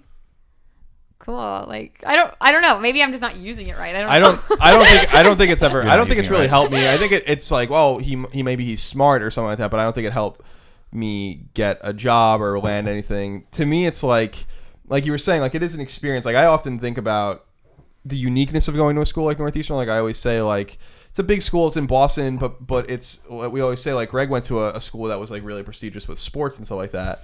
Which like I kind of envy in a sense. Like I went to a school that like where we really cared about hockey, and that's fucking weird. And we've talked about that on this podcast before. Like we really love hockey, and like that's not to have like a hockey school like where everyone goes to hockey games instead of going to a football game is like weird and rare, and that's cool. But I often wonder about what it would have been like to go to a school like Mizzou, where it would have been like we had this football team and like things that were like a little more outward facing, like or a basketball team that people cared about. I like those kinds of things that I think are pretty interesting that I think I might have missed in college. But at the same time, like living in Boston for 5 years was an interesting experience. It's a fucking complete winter hellhole, and you know, you meet good people. Like I'm not sorry for the people I met and the experiences I had. And if that's the way I had to have them, then that's totally cool with me. You know, Boston's a great city for young people to live in. I can't imagine living there now, But when I was 20, 19, 21, 22, but that's the fucking A, thing. man, that was the place. Yeah, come on now. Like, Boston's a college town. Yeah. That's what I'm saying. Irvine, Like, not so much. that's true. Irvine's a Like- really cool town to raise your 2.5 kids with a white picket fence. I'm not discrediting it at all because it's a great area. It's very clean, very upscale. But yeah, man. I mean, I would have. I don't have any regrets, but I wish I would have gone to school in LA or What? Where you can't walk a block because you like are in Compton? I would have been fine with that. I'm tough. Oh, I played Whoa, that trumpet. dude shadowboxing Yeah. yeah. his way. watch out for him. All I want to do. He'll throw that sauce at you that makes you shit on the side of the road. I mean, SC is Scurry great. away. Like I had a great time in their film school, which I'm assuming you would have gone to. I would have liked to have. Yeah, I think I would have squandered it's it. Though. amazing, and the I was kind of lazy in sources- college. Resources are really amazing, but yeah. I mean, I don't think you would have gotten that much of a difference. We've talked about this before. We I don't have. think you would have gotten that much There's- of a difference. that's- You say like, oh, the alumni list. If you called any of those assholes up right now, like who's really gonna help you? Like Probably the fact no that you one. got help or that you helped someone and you too, like that's amazing. If some SC kid came to me, I'd be like, Tough it out, kid. yeah, like I'm sorry, like get I had to nothing from hustle me. my ass to get here. Like They barely let me eat I'll oatmeal do what here. I can do, but I'm so You busy know? I can't eat I oatmeal. can't even eat this oatmeal. I That's how finished my busy they oatmeal keep me. at 5:30. I Like, bought it at 9 a.m. yeah, I mean I feel bad, but That's I what didn't it is. ask anyone for help, so it's like Yeah, Sure. you gotta work. You gotta get things yourself. But I often say, like, people tweet at me sometimes about college and about they're like some people are like, I got into Northeastern, I applied to Northeastern, that's great. Some people are like, where should I go? And they'll give you like different schools, and I'm always like, go where you can get the best education, right? Like, but don't really, honestly, like if you're 17, 18 thinking about this right now, don't be foolish. Think about the money. Like, just really think about it. Like, don't make the same mistake maybe I did or Alexis did, or well, Alexis' parents paid for it, but like where you think like where it's Lucky. not. Thank you. But where it's not. But where she was even saying like the money's significant and like yeah. like I remember like I just was like, it was cool and it was worth it, but it's because I knew I had the experience that I enjoyed there in hindsight, right? Mm-hmm. Like, really be mindful of that, because when you get out of college and you're 22 or 23 and you get fucking hit like a ton of bricks with a $500, Yeah. $600, $700 a month payment for 20 God, it's so much when you're young. years, It's a lot now. Yeah, Yeah. like just be careful with that kind of stuff. Like, don't just think about the whole picture. If you're gonna go to a private school, especially, like just think about the whole picture. You can get some really great education at public schools too. There are a lot of public schools that are better than private schools, and you can get scholarships and all sorts of things. Like, don't be lazy. I probably could have done it better and smarter. And ask So, yourself, like- do you need books? Because I didn't use books my junior or senior year. Really? Yeah. Oh, how'd you I get just away went to with that then? class. I went to every class, took really great notes, and there's like 2 or 3 questions on the test that like you need from the book, and it's like, all right, I'll sacrifice those for $2,000 in my pocket. Oh my god, being a Wow. history major was the worst. I still go to my mom's. She has all my books. So I left all my shit with her when I moved here, because I moved here right after I graduated college. And so I like go through all my old books sometimes. I have so many books, dude. Like, And how many of those books have you opened? Oh, I read parts of probably all of them, but like never Yeah, like parts. but like rarely all the way through. And it's like I have like a whole shelf of like Nazi Germany books, a whole shelf of It's American like- That's Revolution, what they'll find A when it all whole- goes a whole- down. The a whole- serial killer. a whole shelf of World He War was II. such a nice boy. Not It's just like- Germany books. That's the other thing. Like, consider, man, if you want to go into history, that's cool. Half of all history PhDs never find a job in the field, and you're going to be spending a ton of money In the a field. ton of money on books. What do yeah. historians? Is that what they do? They go write about video games. And speaking of, I think we've come to the consensus that the SNES was better than the Genesis. Yeah, we never talked about this. Well, let me. I love how every topic like didn't actually end up It being. was Yeah, great. we derailed This fast. is great. This is But- what the show's about, man. But just to reiterate, I want to just say the book again is called Console Wars: Sega, Nintendo, and the Battle That Defined a Generation by Blake Harris. Comes out May 13th. It's excellent. I really, really highly recommend that you buy it. And a lot of people have been asking me about some of the other books that they can read. Just go on Amazon. There's some good books on there. Masters of Doom and Game Over are the books you should start with. You should if start a wanna read wish about it. list on Amazon. Yeah, that's so not a people bad idea. can follow you. That's not a bad idea. Game history is robust. There's a lot of good stuff to read about it, and we're getting to a place now where it's being really appreciated as a scholarship. And I really like books like this. It's very well written. I was going to say we'd put the link to this book, Console Wars, in the description of the video. If you do the wish list thing, we'll put that in there. People can go Okay. find a whole bunch of stuff. So that's your job. after you sleep off all these old fashions. Which were delicious. Thank you. Yeah, you nursed yours. Yeah, you you- sure you- you liked it? You don't have to lie. I'm afraid I'm going to get up and then the Uber ride home. Can you roll down your window? I must have eaten some seafood. Sorry, I gotta stop doing You got that. windshield wipers on your glasses. Yeah. Know better. Ladies and gentlemen, that's the Game Over Greggy show. Each and every week, 4 best friends gather around this You made it the table, whole each time. bringing a random topic The of whole time. conversation discussed for your amusement. If you like that, go download the MP3. The full show goes live on Friday at GameOverGreggy.bandcamp.com. Then, if you don't feel like giving us $1, we totally are chill with that over on YouTube. That's youtube.com/GameOverGreggy. You can get each topic broken out as a video day by day until that next Friday we post the entire video as a video for your enjoyment video. Video. Buy t-shirts. Go to districtlines.com/GameOverGreggy. We talked about Sean Finnegan again. He's apparently got his job through some nepotism. He did. He also likes hiking. Buy that shirt. He does. You can get that Scarpino shadow boxing shirt. Just like Dalton Payne. Awesome name, by the way. Oh. Dalton Payne 95 bought both shirts. He bought the Game Over shirt and the Colin for President shirt. We have about 7 shirts up now, so you're not allowed to say he bought both shirts and act like that's all of them. These are the 2 classics. The classics, the original run. Yeah, this is the original If you one. watched 2 weeks ago when I got Oh, the oil that's not all how that over the works. Oreogasm shirt, that did ruin the shirt. That did not wash out. That is not shocking, but you dried it probably, so you could have. Yeah, but I'm not. Don't dry the shirt until you stir the stains out of it. But Am I ladies and correct on gentlemen, this? Greg Miller is one of the 3 richest kings in San Francisco and gets his laundry sent out, and he's not going to leave a note. And on then the one lady's shirt. gonna come in at 5:30 in the She's morning. a nice lady. Greg sends his laundry out, and then the woman comes at the fucking strangest times in like 8 literally a.m. 5. She comes at 8 a.m. every You other have Friday. you keep really abnormal hours for a man your age, though. What do you mean? You wake up at like 8 5 in the a.m.? morning. He's like Morty Seinfeld. He's like You are, man. Morty Seinfeld. You that's are. awesome. Because you're I'm not always going like. to fucking dinner at And 4:30. but then he does that thing at like 6 a.m. where he'll start asking you questions and he's like, "Why aren't you responding to me?" And I'm like, This "Because none of us This are is not awake at this happen. ungodly This hour." does not happen. This is Not the way it works. Thank you so much for watching, Alexis. Thank you for joining us. Thank Yeah, you thank for you very having much. me, So much. It was guys. a I had blast. It's such been a a great pleasure. time. We like you more than Tim. You should probably sub in Oh, for that's Tim. not true. It's the true. pure one. Need a little filth in here. All right. Gotta get a little dirty All once in right. a while. Until next time, we'll see you later. Portillo, stop eating that.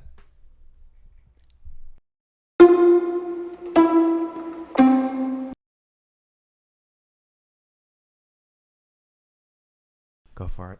That sounds hard. What? Oh, don't you fucking do this to me. Sorry. It's fine, I don't care.